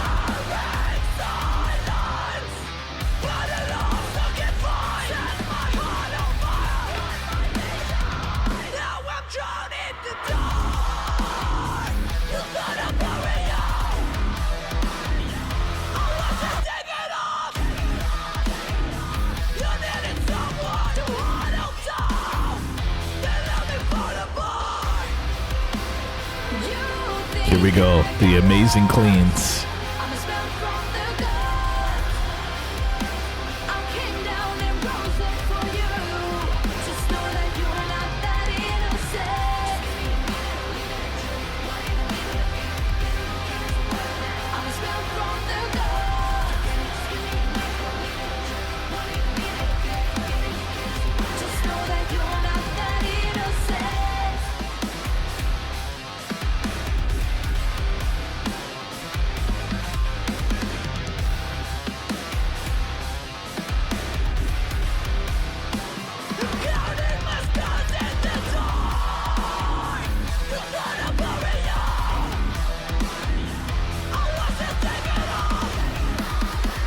Okay.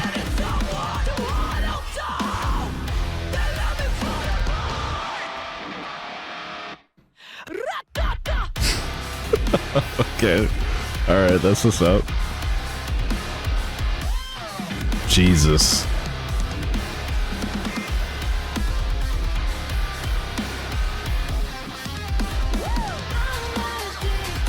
Oh, this mix-up is crazy.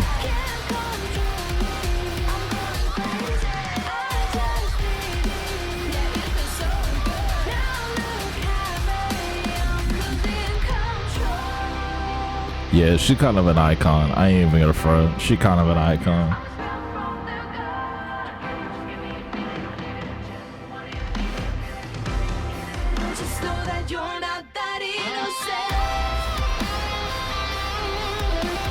Now, see, they still got the same godlike riffs, man.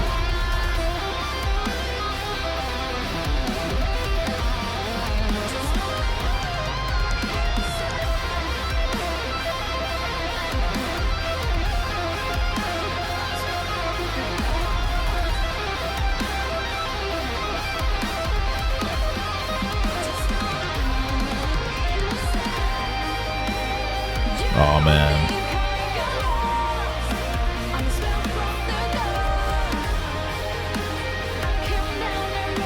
Dude, I'm getting chills. This part is so beautiful.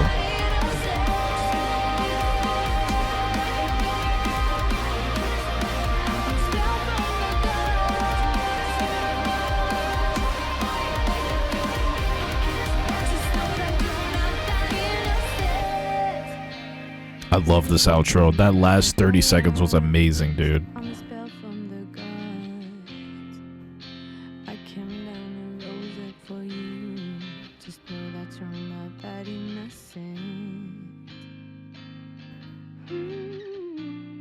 Yes.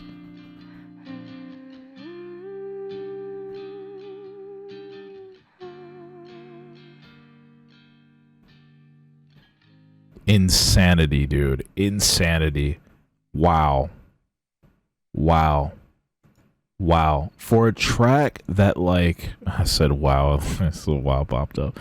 For a track that I feel like started off just okay, that just, dude, wow, I still got chills. I still got chills. That really turned into something truly stunning at the end. Oh my god. That last 30 seconds to a minute was absolutely insane. My god, they know how to do an outro. Jesus. And the cleans.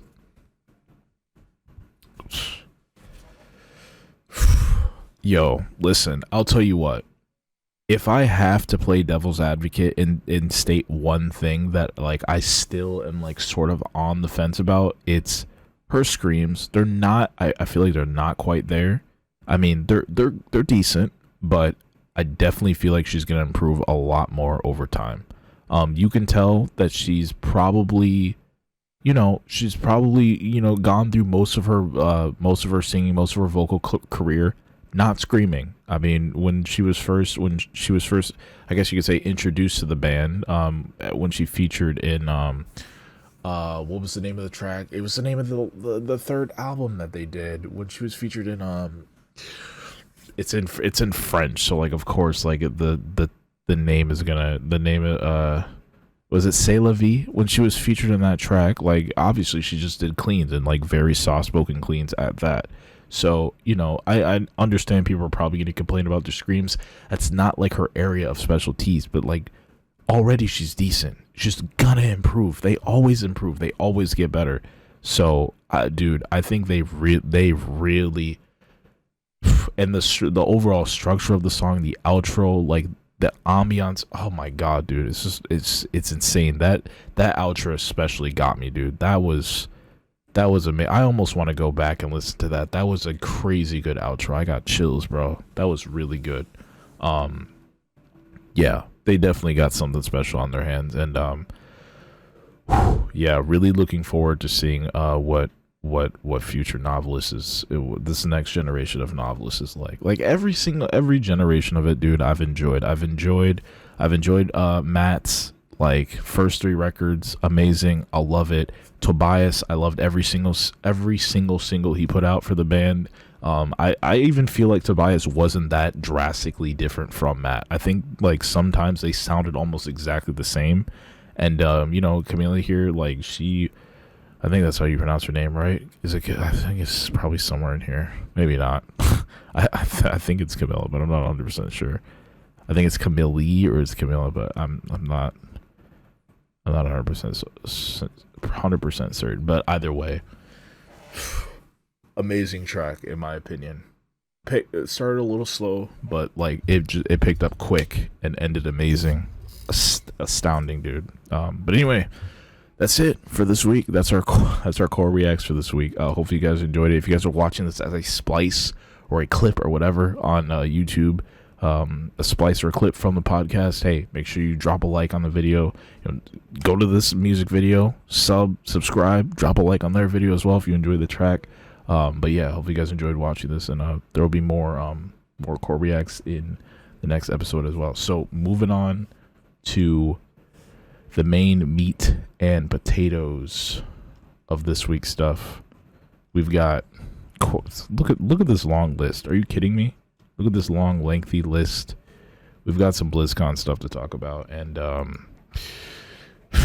BlizzCon, man, dude, BlizzCon was absolutely insane. I mean, I shouldn't say insane. Okay, there was one particular franchise at BlizzCon that was focused on more so than others, and for that one, it was a little bit more insane. But we're gonna get all into it after the break. Obviously, I can't go into every little thing because there's just a lot of stuff that was talked about. There's even some stuff that I missed out on since I was only around for Friday for day one. So that was, I think, day one. Everything that was covered was WoW, Overwatch, Hearthstone, Diablo, and well, as far as what's next goes, I think it was just, what was it? Deep dives I missed, but what's next I've seen all of them. So basically all the deep dives were today, and then all the what's next all the deep dives were yesterday. No, all the what's next were yesterday, and all the deep dives were today, and I missed on the deep dives today because I was at work. So you know, I didn't see every little thing, but the stuff that I did see, we're gonna talk a bit about it, and probably watch some recaps, and yeah, it's gonna be all BlizzCon, our main talking point for this week. Hang tight, take it easy. I'll be back shortly after the break, and we will get into all the BlizzCon meat and potatoes. And yeah, see you guys then.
All right, welcome back to the GSYNCH podcast, season 1, episode 1.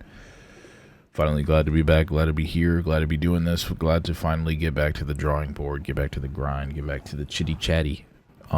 We got BlizzCon stuff to talk about up next. It's a lot, but I don't want to spend too much time on it because we are already very quickly nearing a 2-hour show, which is crazy. Normally the 2-hour shows are like, I mean, this is a reasonable sized show for I guess my first show back and my first episode back, and God knows how long for season 1. I think it's okay that we start with a long one, just to kick things off. But yeah, we're gonna talk about BlizzCon. I'm laughing because, like, going into BlizzCon, I feel like everybody had these massive expectations. It really was a BlizzCon where we all sort of had these massive expectations, mostly in due in part, mostly due to the reason that Microsoft and Activision Blizzard have, the acquisition has finally officially gone through. Microsoft has secured the bag. They have won the deal. They have got the flag. They have secured the area. Whatever you want to say, whatever you want to call it, it's a done deal. It's a wrap. And people have all these wild expectations of games to expect now that a new sort of leadership is helming the ship, I guess you could say. And with somebody like Phil Spencer at the reins, the dude is super ambitious.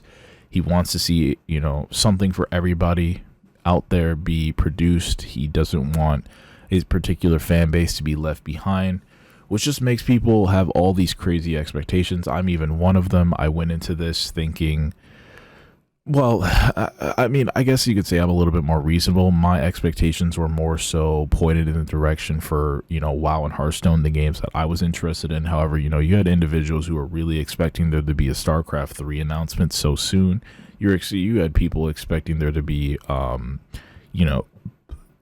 see a glimpse of the new like survival game they apparently have in the works.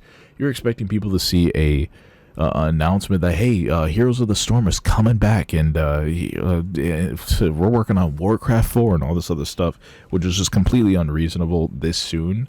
And I made it clear several times during my reaction stream when we were watching the opening ceremony on Friday. I made it pretty clear that I strongly believe that StarCraft 3 will happen.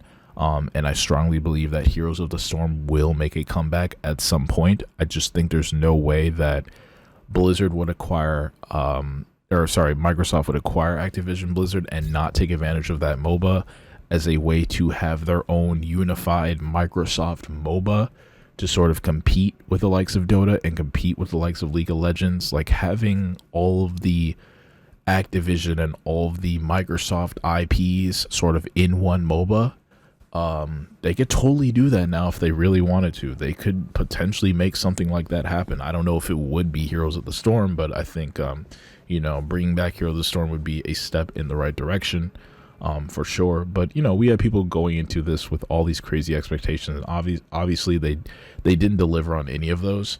But Phil Spencer was at the show. He did make his presence known, and he did make a couple of hinty jabs, I guess you can say, at a couple of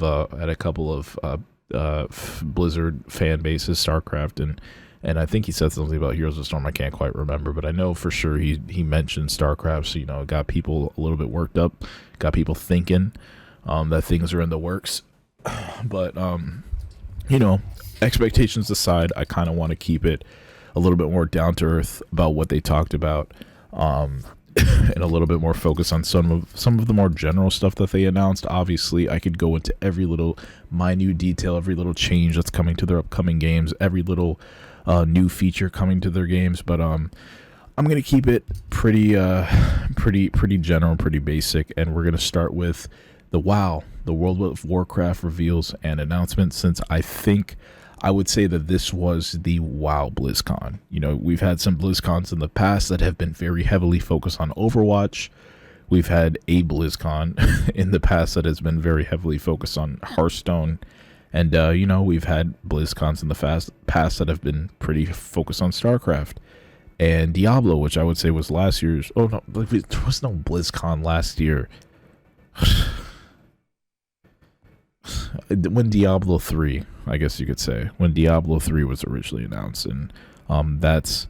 I feel like there was a better balance back then, though, because all the games were sort of getting their own expansions every year.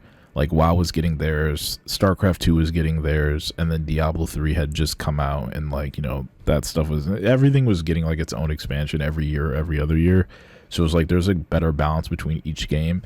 This year, however, with it being the first BlizzCon back since... in-person BlizzCon back since 2019, I think they did an online one, right, in 2020. They did an online one, I think it was in 2020 or 2021. I can't quite remember. No, I guess they didn't. They did like a Blizzard showcase. I think it was, and that was in 2021. I think. Yeah, I believe that was in 2021. They did like an online showcase, but it was not called a BlizzCon. So yeah, this was the actual first BlizzCon since 2019. And this one I would definitely say was the Warcraft BlizzCon. I want to say most of the other games got pretty small, well, not small, but they got significantly less attention and less announcements than all of the Warcraft stuff did. So really, honestly, I'm going to spend most of my time talking about Warcraft, talking about the Warcraft panels. But we'll just start off right away. I'm going to go in order a little bit. I guess I can start off right away with, I don't know, should I start with WoW stuff or should I start with something else? I guess I could start with Diablo stuff, I guess, because it's sort of the stuff that I have the least amount of info on. So as you guys probably know, Diablo 4, you know, came out earlier this year. Didn't quite launch in the most perfect state. Balance was iffy. People have issues with itemization, whatever that means. You know, end game content people have been iffy about. Just overall, the game hasn't been perfect. I think you know expectations were really high for Diablo 4. Diablo 4 is one of the games that I really feel like they just cannot afford to be a complete flop. Diablo Immortal has left people with a pretty bitter taste in their mouths. Although the Diablo 2 remaster was good, people really enjoy that. I just feel like Diablo 4 just cannot afford to fail. And, you know, in the opening ceremony, they made it pretty clear that they are working behind the scenes at addressing the issues directly and as quickly as possible that the community has right now with the game. So far, people are liking the new season. I think I hear the new season of content that just came out is pretty geared towards the more, is geared more towards the casual players. So, you know, you sort of have like a whole another audience that feels a little bit left out, but I think, you know, aiming at the casual audience first is probably the smartest decision because those are the people who are going to be buying the game. I mean, those are the people who are going to keep coming back, to be very honest with you. And that audience are the people that, like, I mean, they're going to be the ones who are going to be, I don't want to say playing it the most, but they're going to be spreading the word. And, you just always want to go with the casual audience first because the more accessible it is, the more you're going to have new people giving it a shot, the more you're going to have new, my bad, the more you're going to have just overall, the word is going to be spread more about the game if it's more accessible than if it's like just, you know, purely focused on the hardcore audience. You know, way more time and work required to get into it, all that kind of stuff. So I think it's a good idea, a good decision that they made to have this the new season. I think it's season 2 that they're on now, to have season 2 more focused towards the casual audience. Now I think the biggest thing that they announced is the brand new expansion coming to the game in 2024, which is entitled Vessel of Hatred. I'm gonna pull up a trailer for it right now. We're gonna watch that real quick and probably move on from Diablo since I don't have a ton of info on Diablo 4 stuff. But yeah, we could check out the Diablo 4. So yeah, they had a campfire chat today, which was almost an hour long. So I mean, that's already saying something. So I'm sure they are definitely hard at work with trying to turn around the game as best they can. But yeah, here is the Vessel of Hatred expansion announcement trailer. We could check out. It's very short. But yeah, this is what they showed. Here we go. Played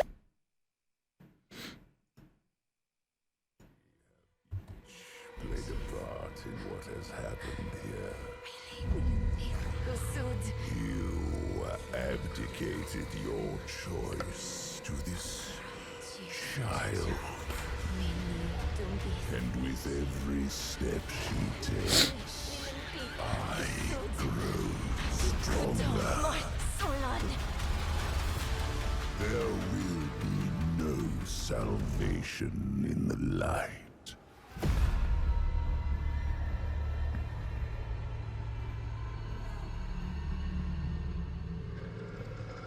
So there you have it, Vessel of Hatred coming late 2024.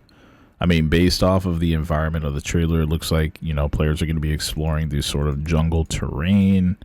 You know, I'm not really too sure. We got pyramids here. Oh, no, that's not a pyramid. I'm not sure what that is. I'm not too familiar on, you know, Diablo lore and all this kind of stuff. Like, I don't know if this is like somewhere players have gone to before.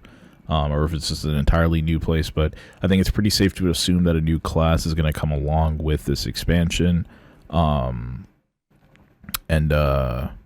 I mean, I think people are looking forward to it. It's, I think as an expansion being announced at this year's BlizzCon is a pretty safe bet, although I feel like it's too soon because the game just came out. But I really think they want to try, like, as you can see, this is a very short, like, trailer, so... And there, as far as I know, there wasn't anything further that was... I don't know who that is. Who is this? But apparently they're back. This was 18 hours ago, so I don't think that was from today. I guess that was him who was speaking in the trailer. But yeah, I definitely feel like it's a little bit too early to announce an expansion. Considering the game came out, what, like less than 6 months ago at this point? Oh, it's Zakaram. Okay, so I guess that is him. But I feel like it is probably a little bit necessary just to get people interested, just to get people more excited to come back playing the game if they have already stopped. It's just a way to generate hype, generate interest again, and you know, just sort of drive up the numbers as best they can so they can continue and release patches and improvements and hopefully keep those players playing and up until the point to where the new expansion comes out and they're still around. So I mean, yeah, Diablo is in a very sticky spot, but I think it is improving. I don't think it launched terribly. Like I said, I haven't played it yet. I've heard like sort of mixed thoughts on it, but I don't think I've never heard anybody say that the game is outright terrible. Like, I have never heard people speak about Diablo 4 in the same light that they speak about Overwatch 2. Like, I feel like if there's any game on Blizzard's roster that is just completely irredeemable at this point, it seems like it's Overwatch 2. And even based off of what they talked about and how the game was presented at BlizzCon in both their presentation during the opening ceremony and during their What's Next panel, because like I said, I didn't watch the deep dive today. I'm not sure if they really dove in deep into exactly what they're planning to change and how they're going to sort of turn this whole thing around for the game. Didn't listen to that, but I kind of want to listen to it now because, I mean, I have fun playing Overwatch. I play it very, very casually. I don't really play it anymore, but I've played Overwatch 2 very, very casually. I've tried the game at the very least, and I have fun. It's okay. It's not... As a casual game, I think it's okay. Like, obviously, problems with the community are kind of toxic. Like, it's very hard to hop on and learn anything because people want you to sweat even in the casual game modes. I'm just like, dude, just trying to learn the game, just trying to learn the character. Like, can you relax? Like, yeah, I'm missing my shots, but like, I gotta play. Like, you know. But yeah, I haven't heard anybody speak in the same light about Diablo 4 as they do Overwatch 2, and I think that's saying something. I think Diablo 4, while improvements can be made, I think it's nowhere near down down the oh shit, we're absolutely fucked sort of totem pole that that Overwatch 2 is in. So yeah, so Diablo 4 expansion, Vessel of Hatred coming next year, and like I said, I don't know too much more information about exactly what's coming before then, but they made it clear during the opening ceremony that they are working diligently on balance updates and itemization issues, whatever that means. I'm assuming just like balance between certain items and gearing. But yeah, I mean, I don't want to pay $70 for Diablo 4, but I've always said that if it hits $40 or lower, I'll probably buy it, probably check it out for myself and give it a fair shot, because I did enjoy 3, even though it was bugged on my Battle.net account. I did enjoy it, and you know, the 4th one looks cool, but you know, I would rather get into a game that's actively being patched and fixed than something that has been completely abandoned. And it's just good to see that they're not abandoning the game and they're hard at work at improving it as much as possible. But moving on to, I guess we'll get Warcraft Rumble out of the way, I suppose. We'll get Warcraft Rumble out of the way. So for those of you who don't know, Warcraft Rumble is basically the brand new mobile game by Blizzard. I guess it is the, I can't even call it the first mobile game, the first real mobile game by them, because we have Diablo Immortal, right? But this is the first real like Warcraft mobile game by these guys. It's take World of Warcraft characters, put them in a tower defense game. That is essentially what this is. It is essentially Clash of Clans in a sense, but Warcraft characters. But instead, they're like more like little toys that you summon, and you know, they just go out and duke it out with each other and try and take down the enemy base. It's a very straightforward sort of auto battler sort of game. I wouldn't call it auto chess, but it's more like an auto battler sort of I don't even want to call it a gacha game, but it is sort of gacha, since you know you're gonna have to buy some of the heroes. And you know, they announced at the opening ceremony the game is now available. I don't think before it had a solid release date. They just said November. But it's funny because like even the game was out before the opening ceremony. Like it was out 2 days prior. So I don't know if they just expected people not to know that. But they announced it during the opening ceremony like it was some huge deal, and I'm just like, dude, the game's already out. But they did also announce that a Sylvanas hero is coming for you to purchase. So Sylvanas is one of the main brand new heroes that are on the way for the game. You know, Sylvanas is a fan favorite. Everybody loves Sylvanas. Yeah, you can pick her up if you want to. And I'm sure more was talking about Warcraft Rumble during the deep dive and the what's next. I think it just had a what's next. But like I said, I don't care at all about Warcraft Rumble, and I don't think anybody else really does either. So we're gonna skip over that altogether and not worry too much else about it. I think that's pretty much all you need to know. Like I said, it's pretty bread and butter. It's yeah, it's pretty much bread and butter. It's pretty bare bones. There's really not too much to dive into when it comes to Warcraft Rumble. It's a pretty basic game. Moving on to Hearthstone though. So, actually, let's do Overwatch first, because like I said, I'm gonna go in order of, well, I guess at this point I'm sort of out of order, because in that case I should have started with Warcraft. I was gonna say I should go in order of what I cared about the most in order of what I cared about the least to what I care about the most. But at this point I'm out of order because I started with Diablo instead of Warcraft Rumble. Overwatch 2 though. So like I said, probably. Overwatch 2, I honestly probably had the worst segment of the opening ceremony. I think the presenters, like, I don't want to rail on these guys because they're just trying to do their job. A lot of them probably aren't public speakers at heart, but I just feel like a lot of these guys were just overly nervous, not really confident in what they were trying to pitch, and on top of that, just made everything feel and seem super, like, they just seemed very disinterested in what they were talking about. And not very just overall just not very confident in what they were trying to get out there. You know, they did announce a new hero. His name is, how do I pronounce this? I'm gonna botch it. Is it Magua? Who is essentially his name I gotta look it up. What is his name? He's from Moana. Is his name Maui? I think it's Maui. Maui from Moana. Yeah, so he's basically Maui from Moana, but with like guns as weapons.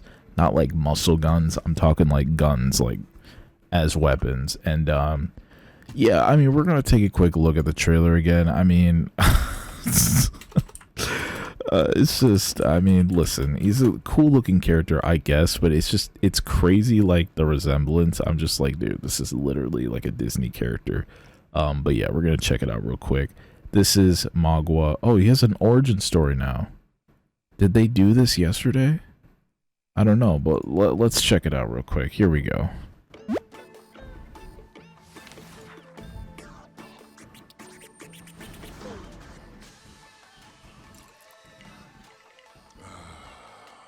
What a day. It's good to be alive. I'm going to let you in on a little. No, it's not even like a like a CGI thing. It's. I wasn't always the friendly, carefree guy you see before you today.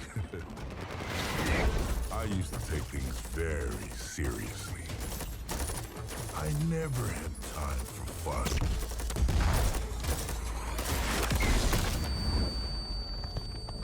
I don't think I've actually seen this. Maybe I just wasn't paying attention. Something had to change. I needed to work on me.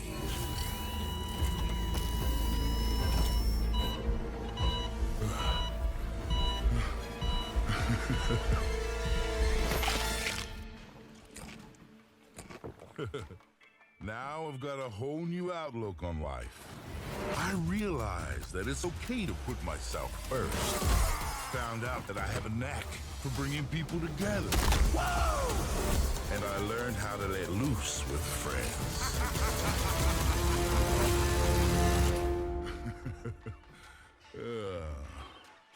I work hard.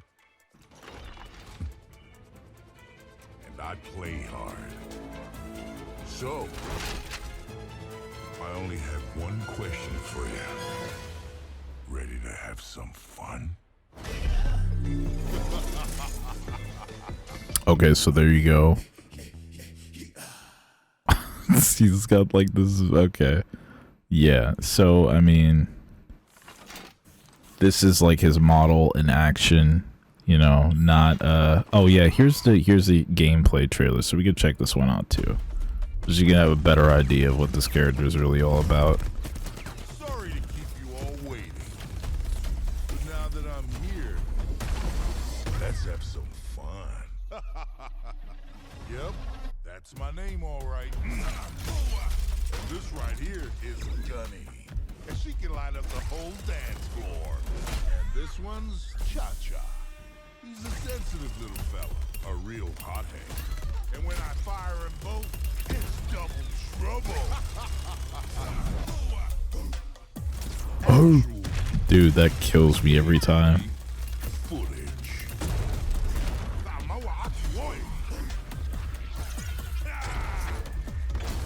Going so soon, I'm gonna miss ya.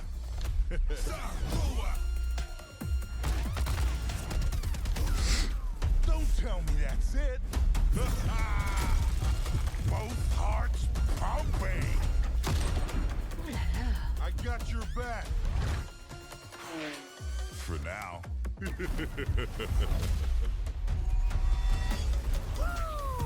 Here I come. Says say quick Kiki. We got him where we want him.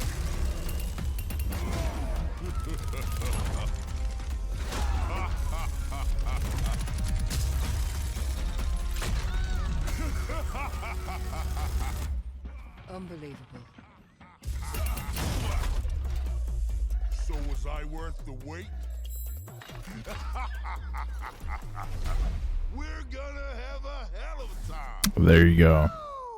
So season 8, December 5th, new season coming out, and you know, it shows us model again. So his name is Magua. Why did they keep saying Samua in the I guess that probably means something, but I'm not sure what that means. But yeah, there you go. Okay, his voice sounds extremely familiar to a character in Vinland Saga season 2. I have to see I gotta see if this is the same voice actor. I'm sorry, I'm getting very sidetracked. I don't even think I'm gonna be able to see the voice actor. Ah, man. Yeah, let me see if I could find the guy. Okay, Keith Silverstein. Wait, is this him? Keith Silverstein. This has got to be the same dude. I'm looking. His bio hasn't been updated yet, so maybe it's not him. Maybe it's somebody else. I'm looking. I'm seeing if it's on. I don't know. I guess not. Maybe this is just animes only, but it says some video games. It's gotta be him. It has to be him. I refuse to believe it isn't him. This guy even looks like he could be. He looks like he could be like, you know, like Pacific Islander or like Hawaiian or something. Let me see. I gotta figure this out. Oh, it didn't copy and paste. Are you serious? I can just type it up. Keith. Here we go. Keith Silverstein. Silverstein, I guess.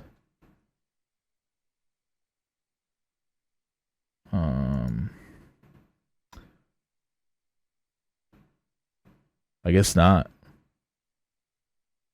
He would have tweeted about it, and I'm on his Twitter/X. Maybe he just hasn't yet, but let me look up who it is then. Wes Slutty. Okay, he's the actor for, he's the voice actor. Okay. All right, so not him. Oh wait, no, this is somebody else. Overwatch 2.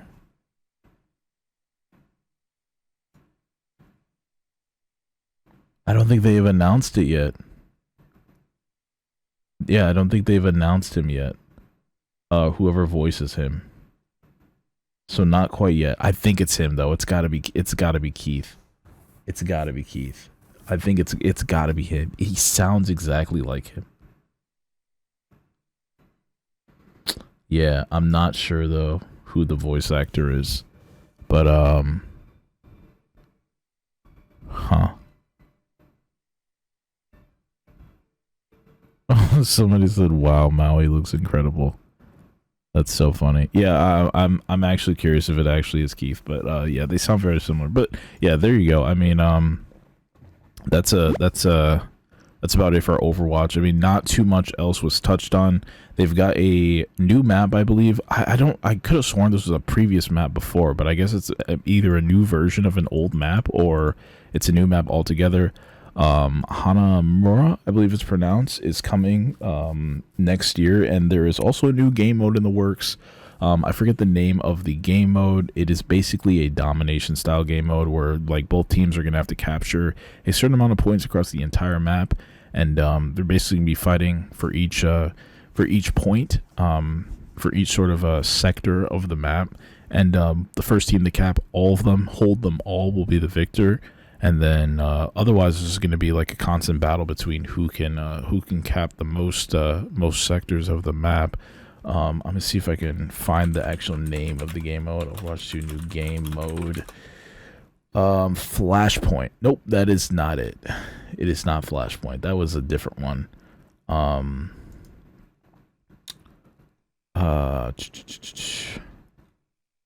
It is called Clash. Huh. I didn't think that would be the name, but it is called Clash. And I'm looking, and there's actually a couple of things that were announced. So they're doing rework competitive mode with new rewards. I do remember them talking about that now. I didn't have that in my notes. So yeah, new rework competitive mode with new rewards. So they're really trying to bring back their competitive players. We've got new seasons themed after Eldritch Horror, Egyptian mythology, witches, which I mean seems a little bit late considering Halloween is over. I kind of wish that would have been the current season, but I guess it is what it is. They got a new damage hero venture in season 10. I'm not quite sure what that is. And wait, is this And then they said a new support hero codenamed Space Ranger, which is coming in Season 12. So, yeah, some of this sounds like, I don't know when.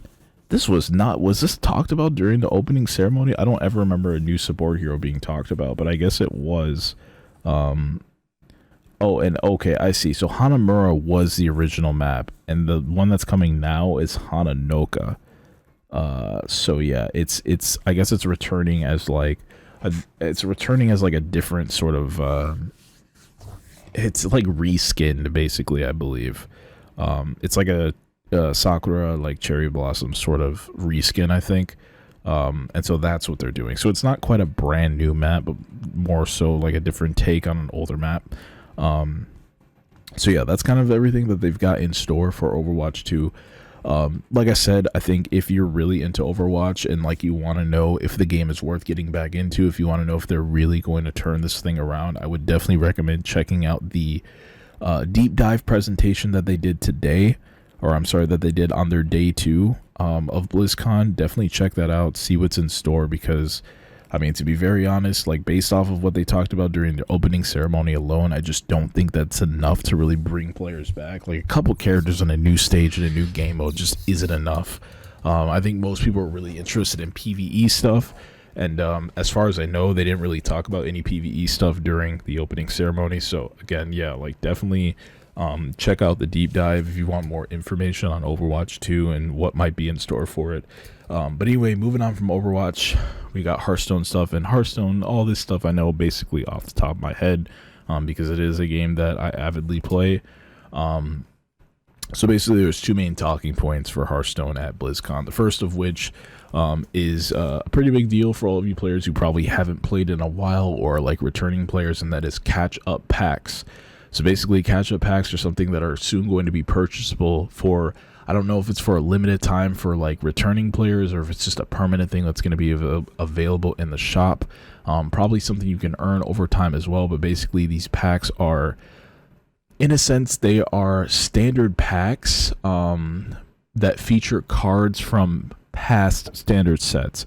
So I'm assuming that they're not going to feature they're probably not going to feature cards that are from more recent standard releases. Like, I think it's a pretty safe assumption that if you open a catch-up pack after Showdowns in the Badlands, which is the most recent expansion that's coming out on the 14th of November, I'm assuming that if you try and open packs, or if you open catch-up packs once Showdown in the Badlands is out, you probably won't get any cards from Showdowns in the Badlands. I think it's more likely that you'll either get cards from the past set or the set before that, probably like Festivals of Legends. You'll probably end up getting packs from that set instead. I think that's probably the most likely thing to happen. And like Festivals of Legends and earlier within standard, I think is what's going to happen. And basically these packs can contain anywhere from 20, I think if they said 20 to 50 cards. So like one pack can contain anywhere from 20 to 50 cards, which is, I mean, that's absolutely insane. So yeah, I mean, it's a no-brainer. Like if you've been sleeping on Hearthstone and you're worried about, you know, being too behind in terms of getting into constructed, they literally just release an option for players to get back into it. And as far as I know, these catch-up packs are only eligible for standard. I really hope that they announce something similar for Wild. I really do. If they announce something similar for Wild, I can finally get into Wild, like for real. There's a lot of Wild stuff that I don't have, because like I said, I was MIA from Hearthstone between 2016 to the beginning of 2018. I didn't play Hearthstone, so I was gone from Hearthstone for about a year and a half. So I missed out on a good year and a half of sets.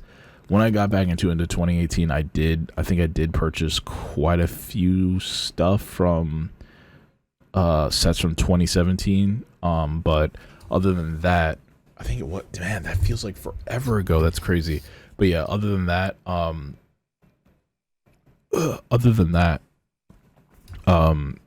I pretty much missed out on most things that are pretty much anything older than 2018. I pretty much missed out on. So I really do hope that they introduce something similar for Wild, just give people options to get into as many different game modes as they want to. I think like that would be the most healthy decision in terms of accessibility for Constructed. I mean, if they're gonna do a catch-up mechanic, make it eligible for every single game mode. I feel like I think that's probably one of the best things that you can do.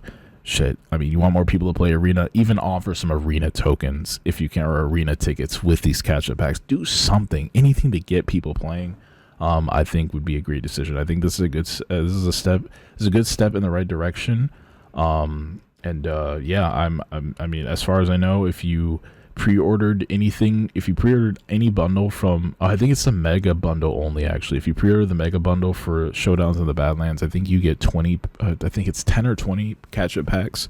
So, you know, even if you're an avid player, you'll still get those packs a part of your bundle.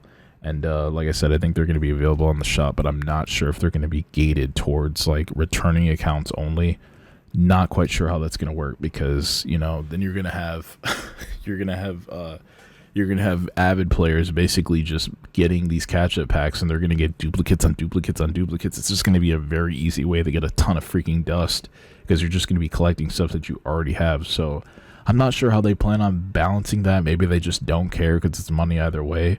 I mean, they did recently start selling legendary cards like individually, like legendary bundles. So I mean, I don't know, maybe they just feel like money is money, and like however we get it doesn't really matter. We don't really care about the actual economy, quote unquote, of the game anymore. They just want to make cash. I don't really know.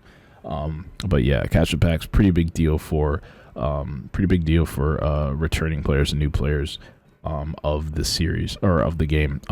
Next up, we got BGs. BGs was pretty much the main talking point, I would say, of Hearthstone at BlizzCon. So basically, Battlegrounds has been announced to be getting a duos mode, team duos mode, and it's more of a team mode than it is duos. Like duos is the first format, I guess you can say, that they're introducing. But I do believe like eventually they're probably going to add in threes. They're probably going to add in fours. I think it's very possible. But right now they're starting with duos.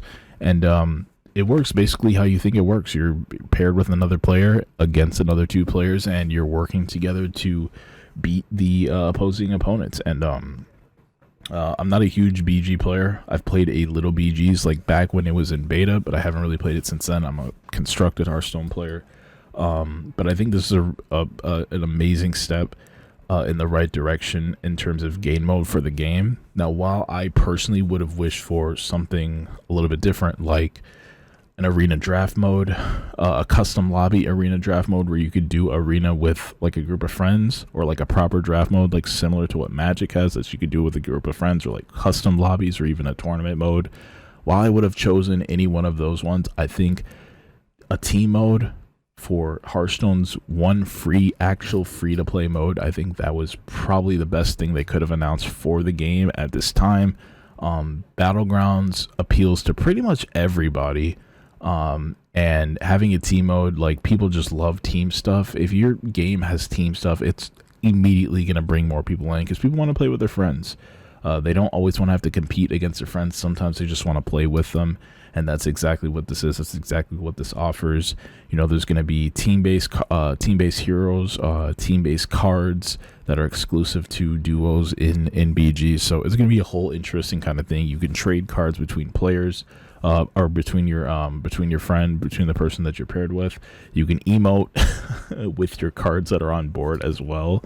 So yeah, it's going to be pretty cool. I think I'm willing to actually give BGs a shot because of this mode. I think it's going to make an interesting dynamic for streams too.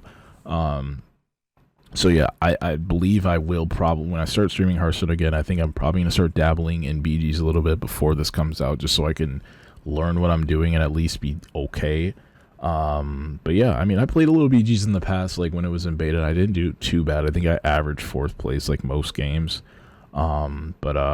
Yeah, this is a pretty big deal for the game, and I really just hope they can introduce more things that are going to appeal to more casual players, because if they do that, that's how the game stays afloat. That's how it stays alive. Like, Hearthstone will always have that competitive potential.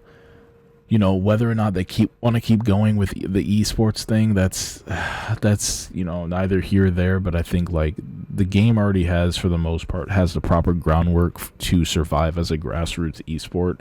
I think Hearthstone as like as an online card game, they need to focus more on appealing to the casual players, in terms of like providing modes that'll have them interested, because not everybody wants to do sweated constructed all the time. So I definitely think this was a step in the right direction. Oh my god, I need to sip my drink. Oh, y'all got me going. But we're gonna move on to World of Warcraft stuff now, which is pretty much the biggest talking point of the entire BlizzCon, of the entire presentation. I'm pretty much going to be going strictly off of stuff that was announced during the opening ceremony, just because a lot of the stuff that was announced during the panels, during the What's Next panels, probably would not make much sense to an average listener unless you are like deep into World of Warcraft. A lot of the stuff that they announced are changes that are really going to only affect like end game players. There was obviously some stuff that will, you know, affect you if you're a new player, but I think for the most part, this is for like the stuff that was announced during the deep dives and the stuff that was announced during the What's Next are really for people who are, you know, hardcore World of Warcraft players. So I'm probably for the most part just going to focus on stuff from the opening ceremony. So right off the bat, you know, when they were talking about, I think they originally actually started talking about WoW Classic first. And by WoW Classic, I mean the Classic that is currently ongoing and for some reason has been announced to now go to World of Warcraft Classic Cataclysm. Listen, I don't know why this is a thing. I had a feeling it was going to be announced.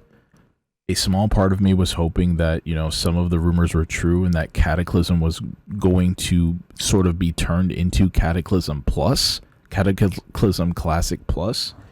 But no, for some reason, we are going past Lich King in terms of the Cataclysm, or in terms of the Classic journey. We're going past Lich King and we're going to Cataclysm, which doesn't make any sense to me because that is when the game stopped being classic. That is when it started to shift more towards being the more modern WoW that we know today. That is when the world of Azeroth changed because of Deathwing's destruction. That is when everything began to change into basically the world we know, the Azeroth we know today. Which I don't understand why people feel the need to go back to that. I really don't get it. That's when everything changed. Like, the original reason why we wanted Classic in the first place was to be able to play WoW before the first like world shift, or the first world overhaul, which was with Deathwing. Now for some reason we're going past that, and not only are we going up to Cataclysm, but according to the devs, if the players want it, they're going to continue the Classic journey past Cataclysm, which means eventually we'll get Mist of Pandaria Classic, and if people want it, we'll get Warlords of Draenor Classic, and if people want it, we'll get Legion Classic, and if people want it, we'll get Battle for Azeroth Classic, and if we want it, which people aren't going to want it, we'll get Shadowlands Classic, which doesn't make any sense to me. These games are not even, okay, well, they are 10 years old now, but like, it doesn't even feel that long ago. Why do we need to revisit stuff that just is still so recent?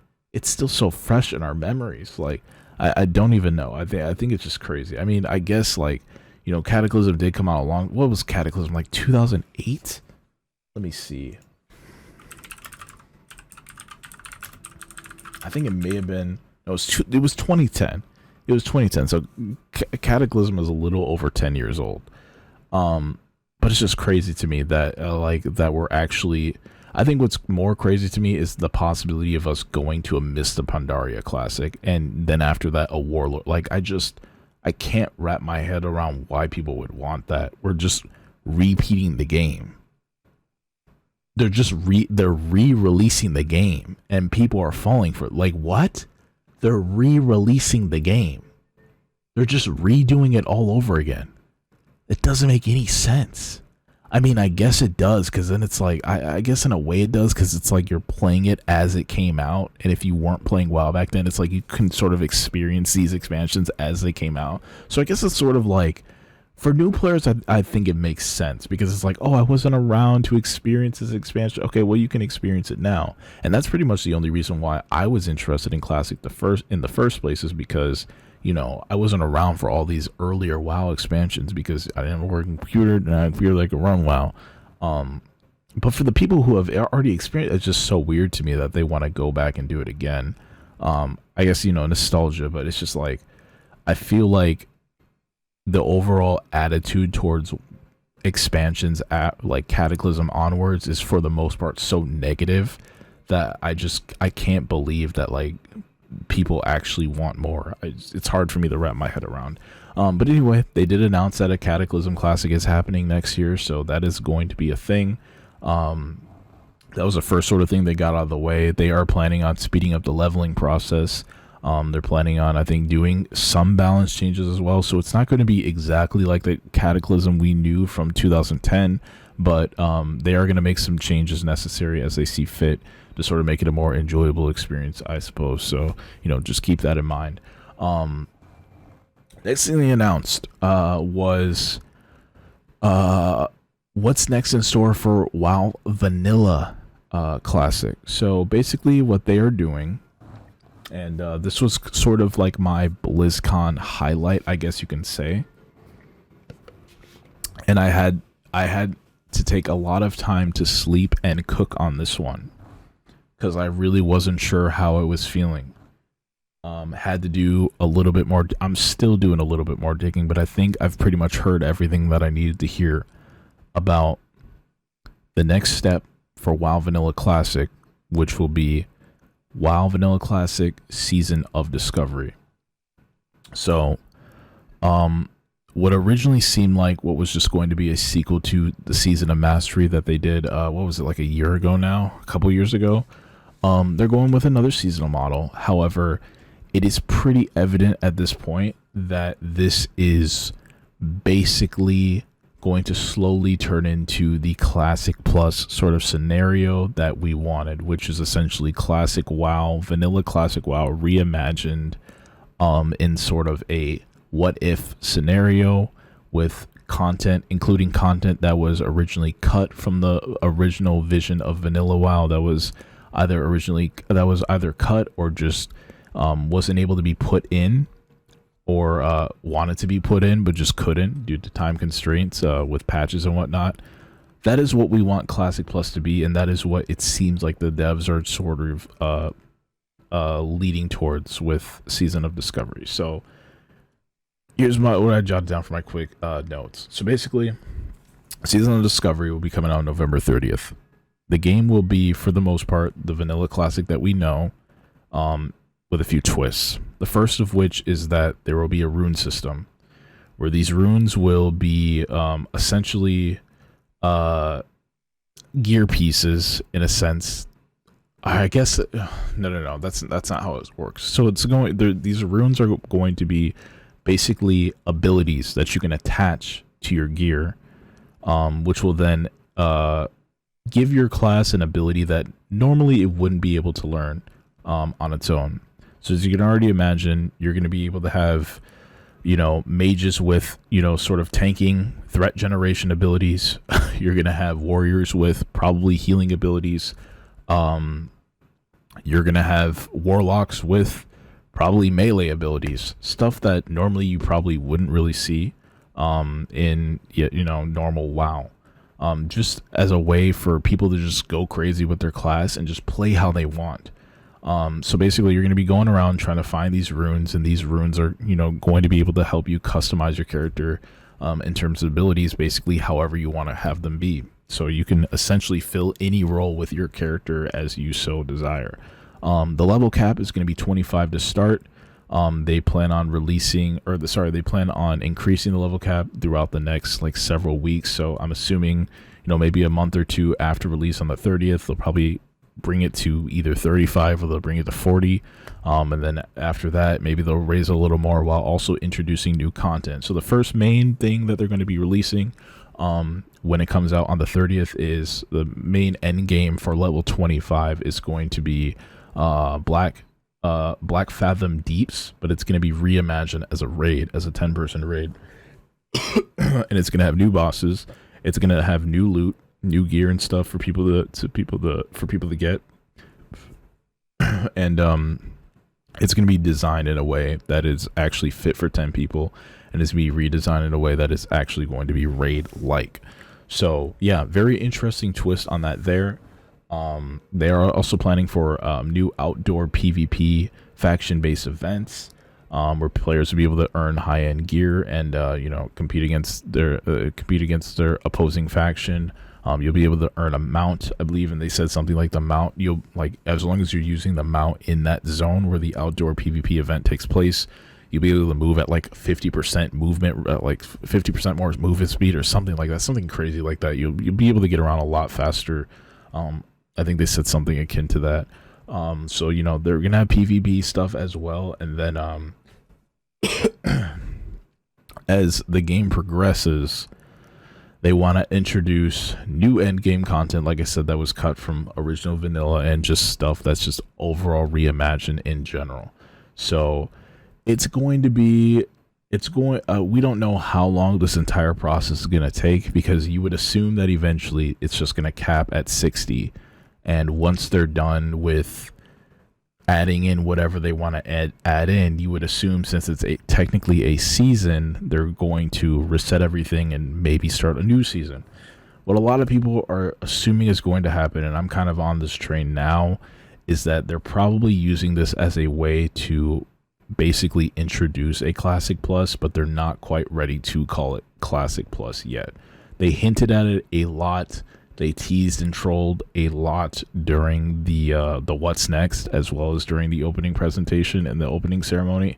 So I think it's pretty obvious that this is going to be Classic Plus eventually, and it's probably going to be like, whether or not they wipe everything and then release a Classic Plus, like all of this as Classic Plus, or they just turn it into it over time and then just give it a rename. Whether or not they do one or the other, I think it's safe to assume that this is going to be around a lot longer than Season of Mastery was. So even if they're not ready to release Classic Plus anytime soon, I think they're just going to keep this Season of Discovery going as long as they have to, until their version of Classic Plus is ready. So yeah, it's a very interesting scenario. When I first saw it announced, I was like, no, not another season of, we don't want this. But the more they kept talking about it, like every single thing they said about it, every little detail as they kept going, I was like, wait.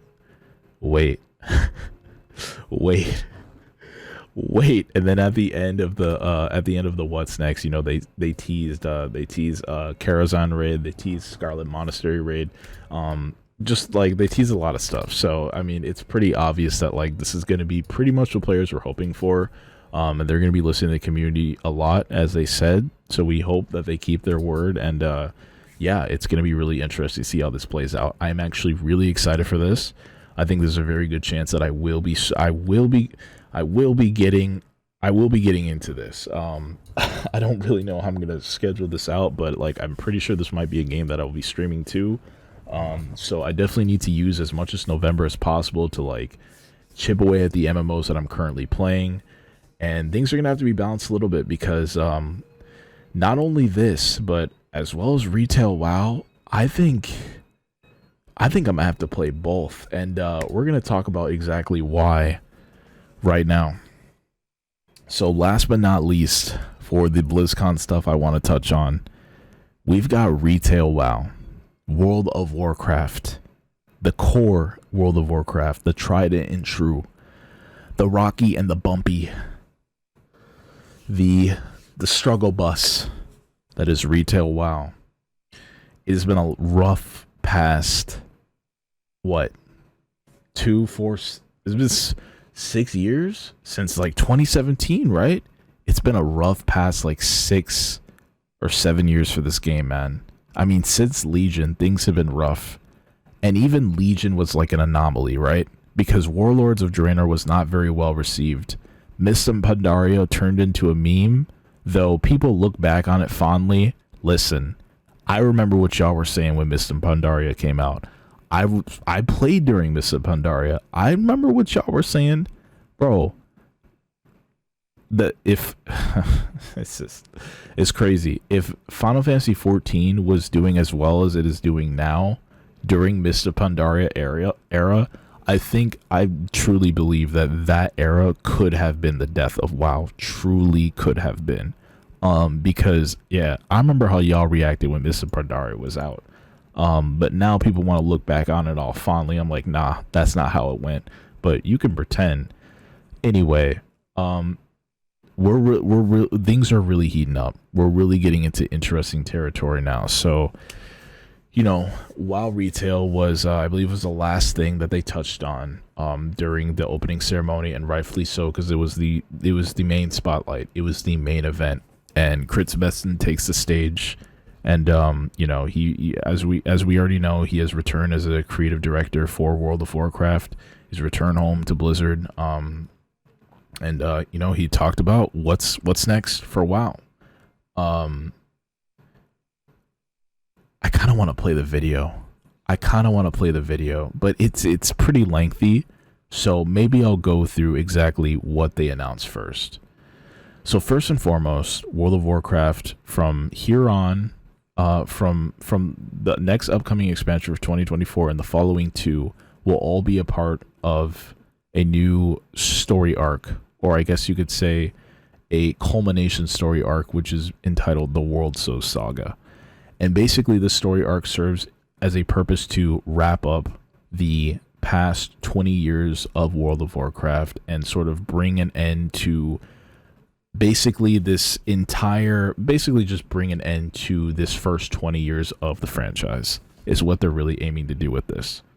And this says two things. This says we're ready to take things in a drastically different direction, or we're ready for WoW 2, or we're getting ready for WoW 2. And I think it could mean both. But I think the thing is I don't really know if a WoW 2 would be ready by the time these three expansions are out. And the reason why I say that is because from what he was talking, how he was talking about the release window for these expansions, he made it sound like we're going to be receiving these at a faster rate than what we're currently used to. I think that's exactly what he said, actually, is that we're going to be receiving these at a rate that is faster than what we're used to. So I think there's a very good chance that we will see a new WoW expansion every year or every other year at most. I don't think it's going to be every 2 years, or not even every other year. I'm sorry, a year to a year and a half apart. Because if they do every 2 years, that's normal. So I think it's very likely that it's going to be a year and a half apart between WoW expansions. So I think a perfect example would be, so this first expansion is going to be releasing in, I think they just said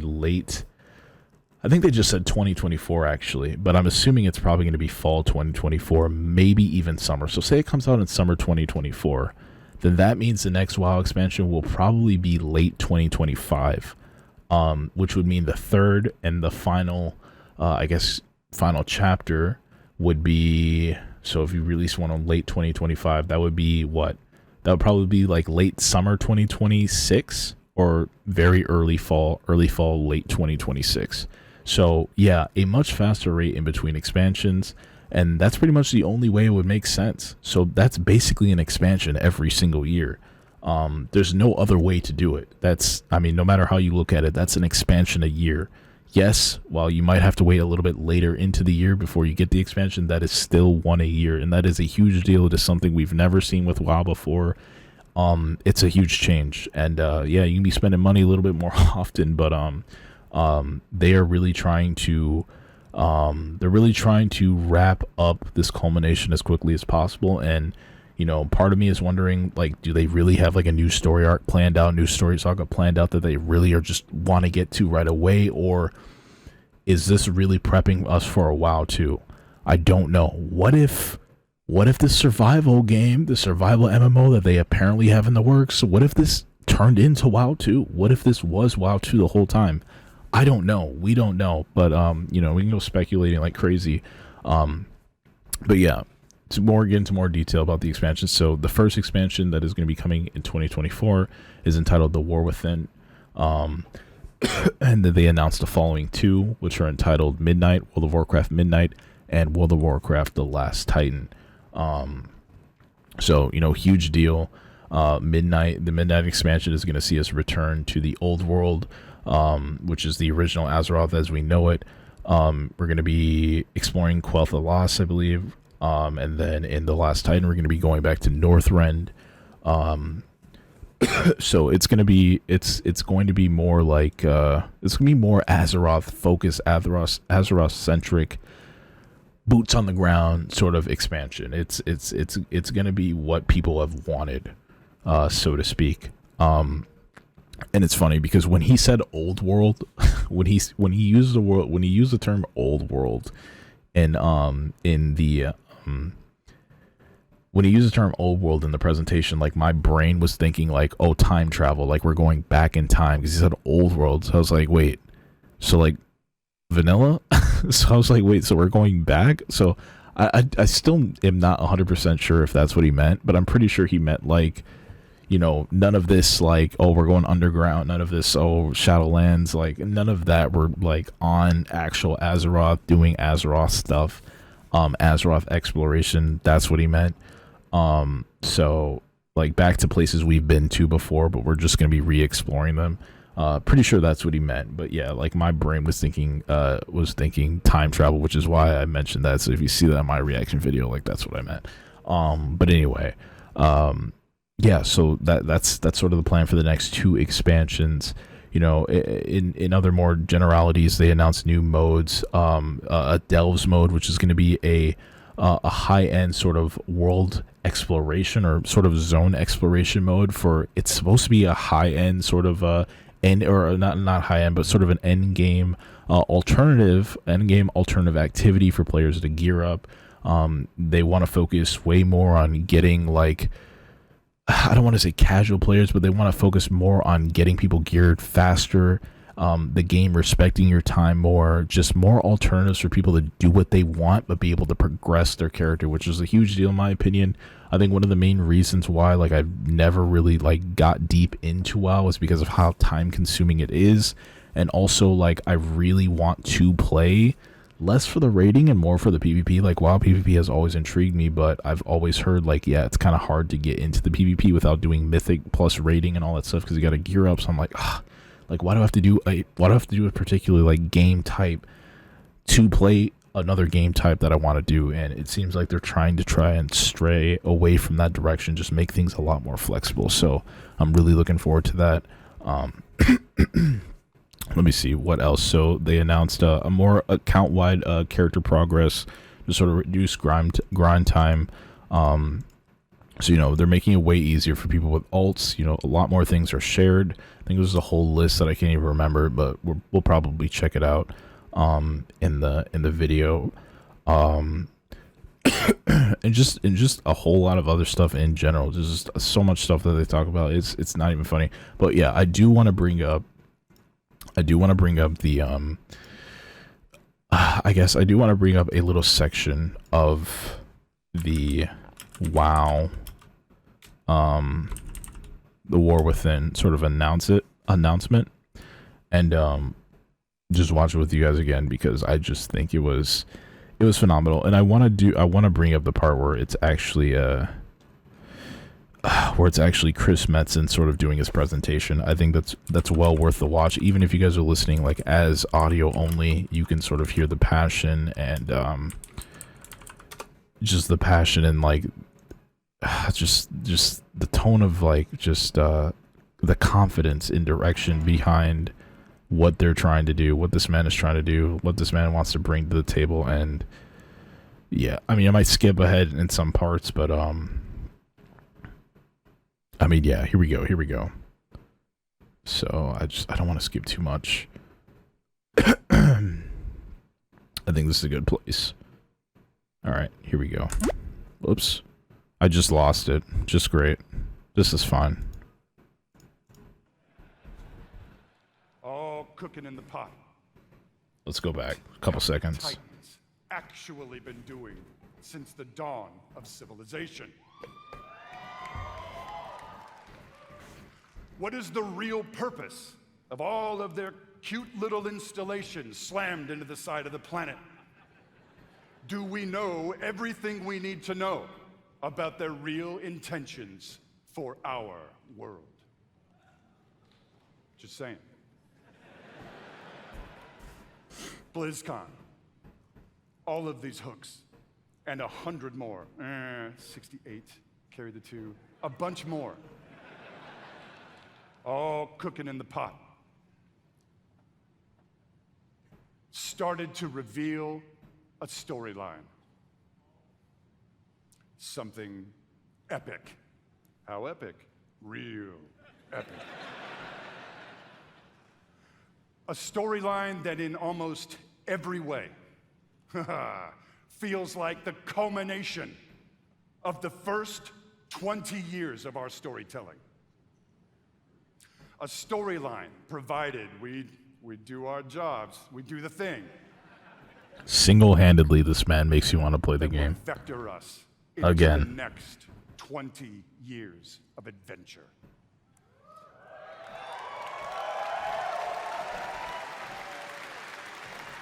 BlizzCon. Are you with me, BlizzCon? We call this storyline the World Soul Saga.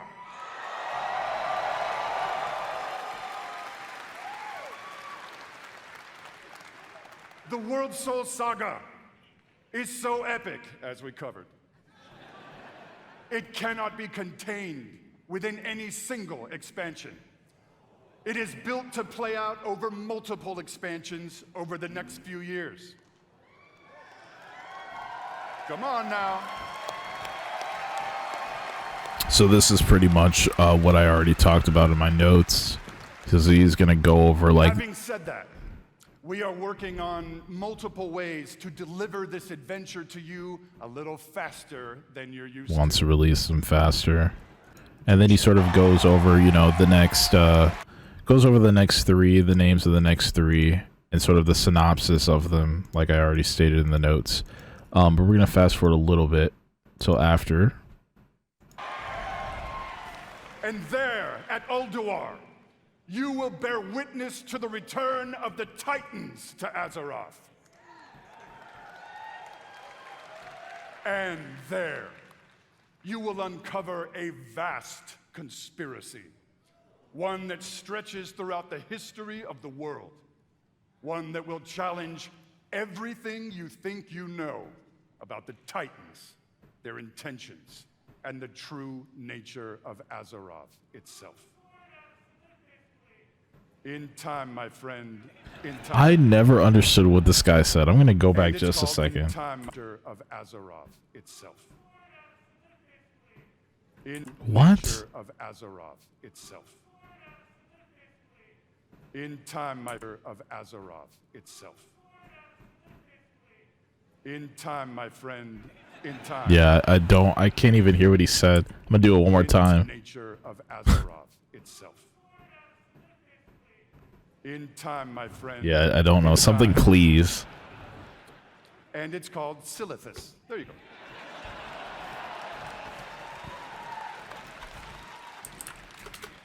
BlizzCon, my hope, our dear hope, is that you can see when it comes to WoW storytelling, we ain't screwing around.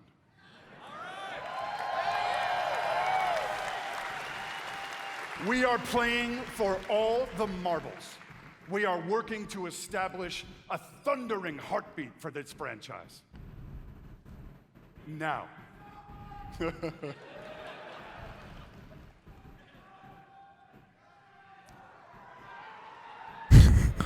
Now. Everybody was just so happy. So, I mean, as you can see, the tone, the change, the overall presentation is just so much better when you have somebody who is truly passionate about the franchise that they're working on, the franchise that they're leading, directing.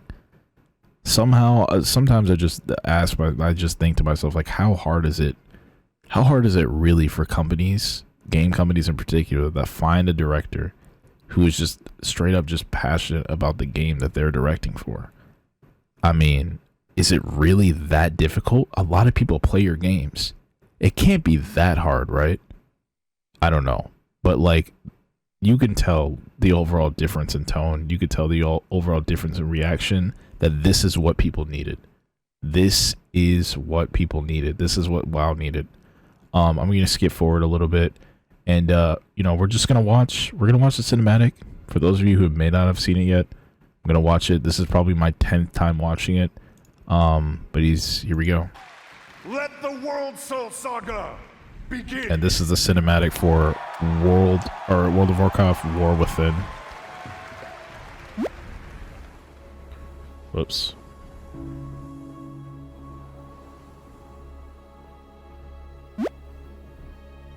Is it this one? Yep.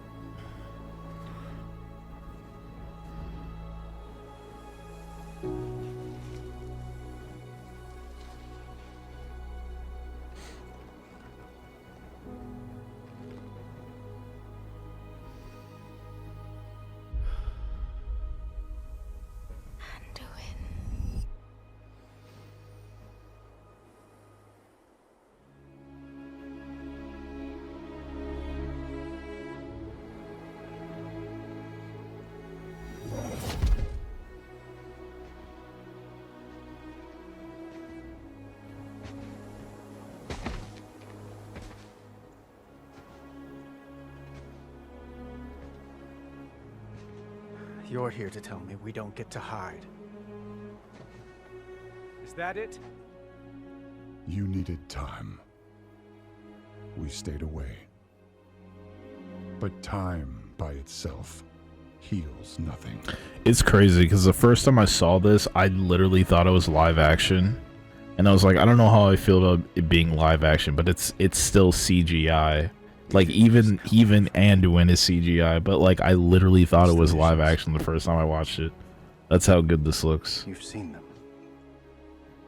I suspect many have lately. I'm assuming this is mad expensive to make, but this is what they needed to do for the movie. They needed to do this for the movie. I really hope that like WoW gets a second chance at like, you know, the box office. Something. And you know, they're able to remake it as a movie or a series or something. From the heart of the world. Like a voice from a dream.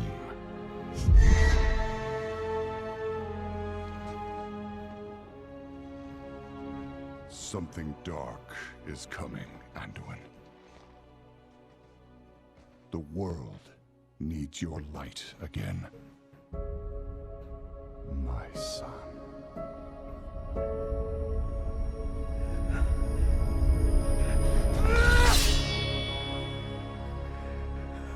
I am not that person anymore. I have no light.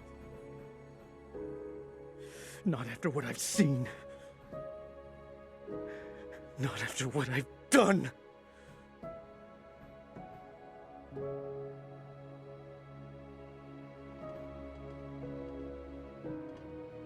You are not your past, Anduin.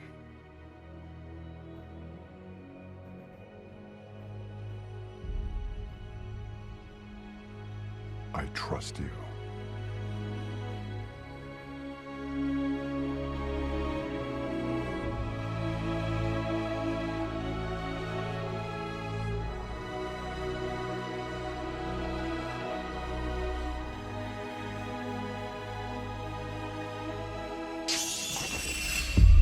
Hear me.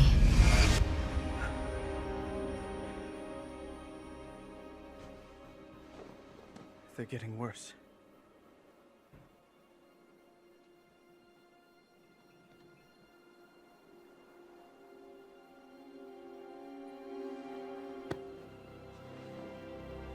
Look, whatever's coming, I'll stand with you. Of course I will. But we were drawn here by the voice. Who is it, Thrawn? Who's calling out to us?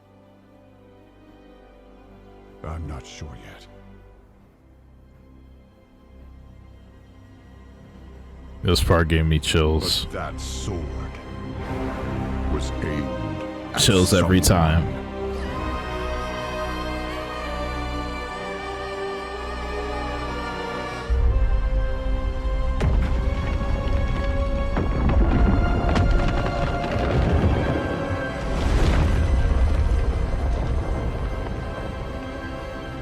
And there you have it.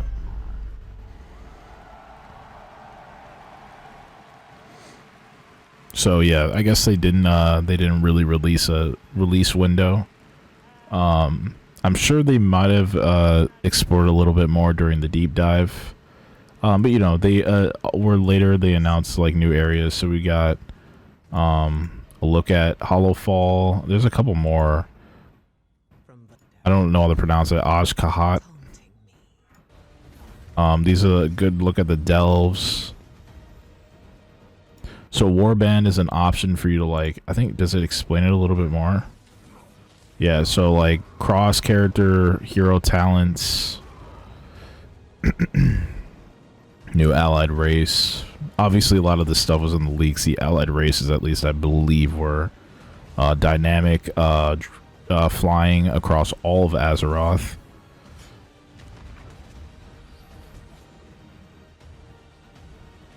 This is a better look at the dungeons. The fate of our world rests upon the edge of a knife. These are a variety of bite-sized experiences for 1 to 5 players. 1 to 5 players for delves. With this feature, you could treat all of your characters like family and share banks, reputations, and transmog. So yeah, as basically as it should be for an MMO in 2013. I know WoW has been in an awkward position because fundamentally it's always been a game where, like, you know, you do things individually on each character because each character is its own class, its own race, etc., etc. Whereas for a lot of other games, like a lot of other MMOs nowadays, like New World, I mean, even even New World, Elder Scrolls. I think Elder Scrolls is probably not one of those games. I think Elder Scrolls actually you have different characters for different classes. But New World, Guild Wars. Does Guild Wars have it too? No, Guild Wars actually does force you to it's one class per character. Guild Wars 2. So I guess really it's just New World, Final Fantasy 14. You know, I think Maple Story, you can be whatever you want. I think you can switch. No, Maple Story has. Yeah, that's interesting. So I guess only New World and Final Fantasy 14 have. Those are the only. I mean, there's some other more obscure MMOs. I mean, Dragon Quest X, you can be whatever on your character. You can be whatever class you want. You can switch between them. But yeah, I guess like as far as mainstream MMOs go, it's really just New World and Final Fantasy 14 that let you be whatever you want on one character and switch between all of them. You would think in 2023 these games would be a little bit more flexible, but I mean, no, that's really only a thing that's exclusive to like two MMOs right now.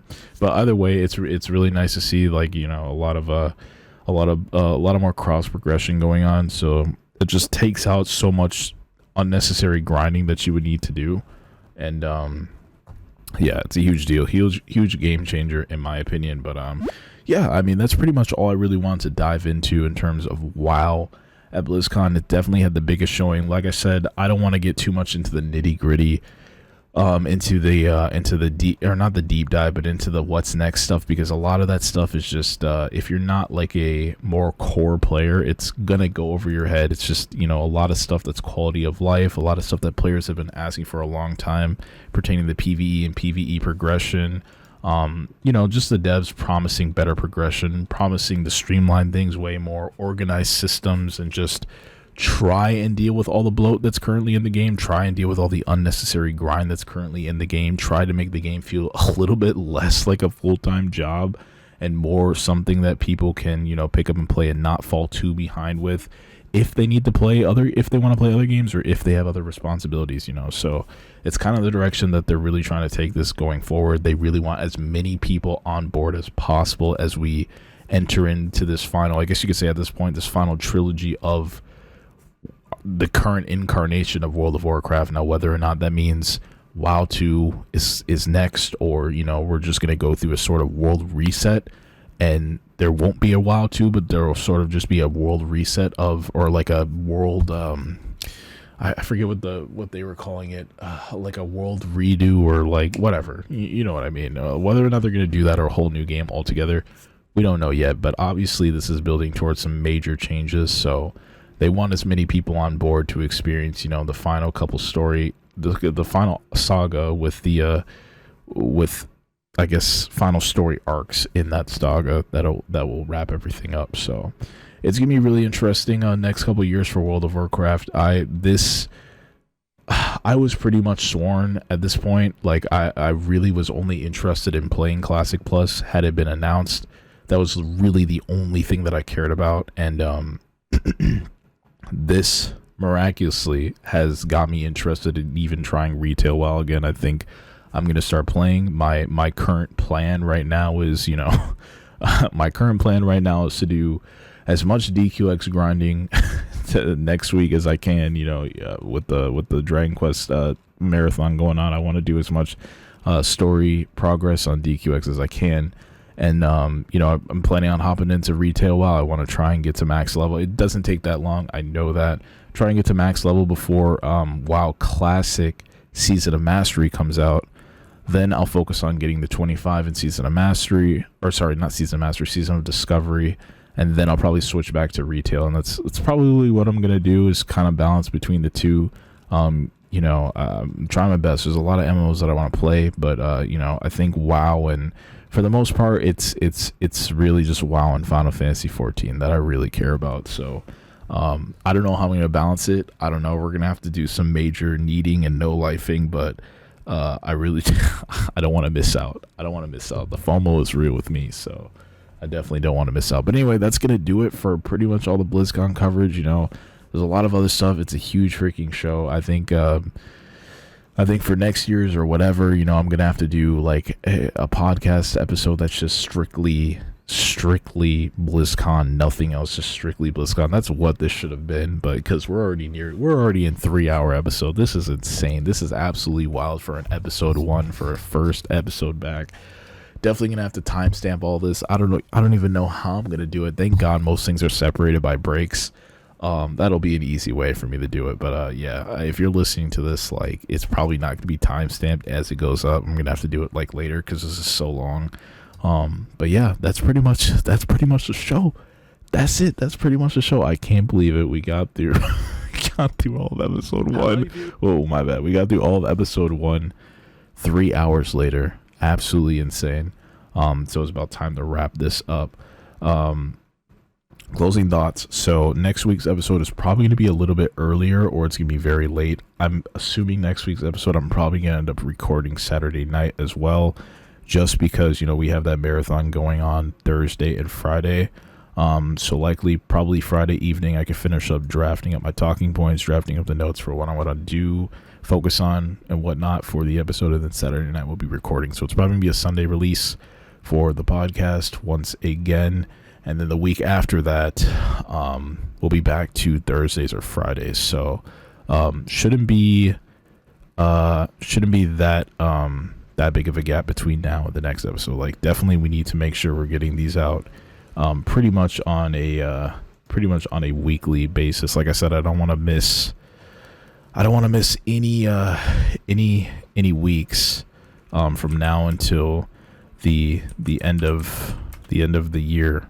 I want to be here for pretty much every single week leading up until January 1st. So that is the plan. And you know, what else could I really say as closing thoughts? I suppose if you guys are interested in following me more on other platforms, make sure to check me out on Twitch. I stream there pretty much every day, though I've missed the last couple of days. Twitch.com/GG Lake, Lake. I'm on Kick now too, simulcasting on Kick. My internet upload has been improved and I can actually simulcast now. Right now I'm testing the waters over on Kick, just because, you know, that's kind of like the next big deal for, it's like what all the rave is about for streaming right now. But I think eventually probably I'm gonna drop Kick and go to YouTube. Like right now I think I've streamed 3 days on Kick so far and I haven't seen any engagement, so probably gonna end up dropping Kick at some point and going to YouTube. But we'll see. I'm gonna give it a good month or so, I would say, and then probably make plans to maybe start just streaming from my YouTube, since I do upload pretty frequently. So we're probably gonna do that. But yeah, my Kick is kick.com/GlakeGG. YouTube, of course, youtube.com/GlakeGG. TikTok, I'm on there as well, uploading shorts, clips from the streams. That's TikTok/GlakeGG, and pretty much GlakeGG literally everywhere else. Facebook, Instagram, or Instagram is Glake Ryuno.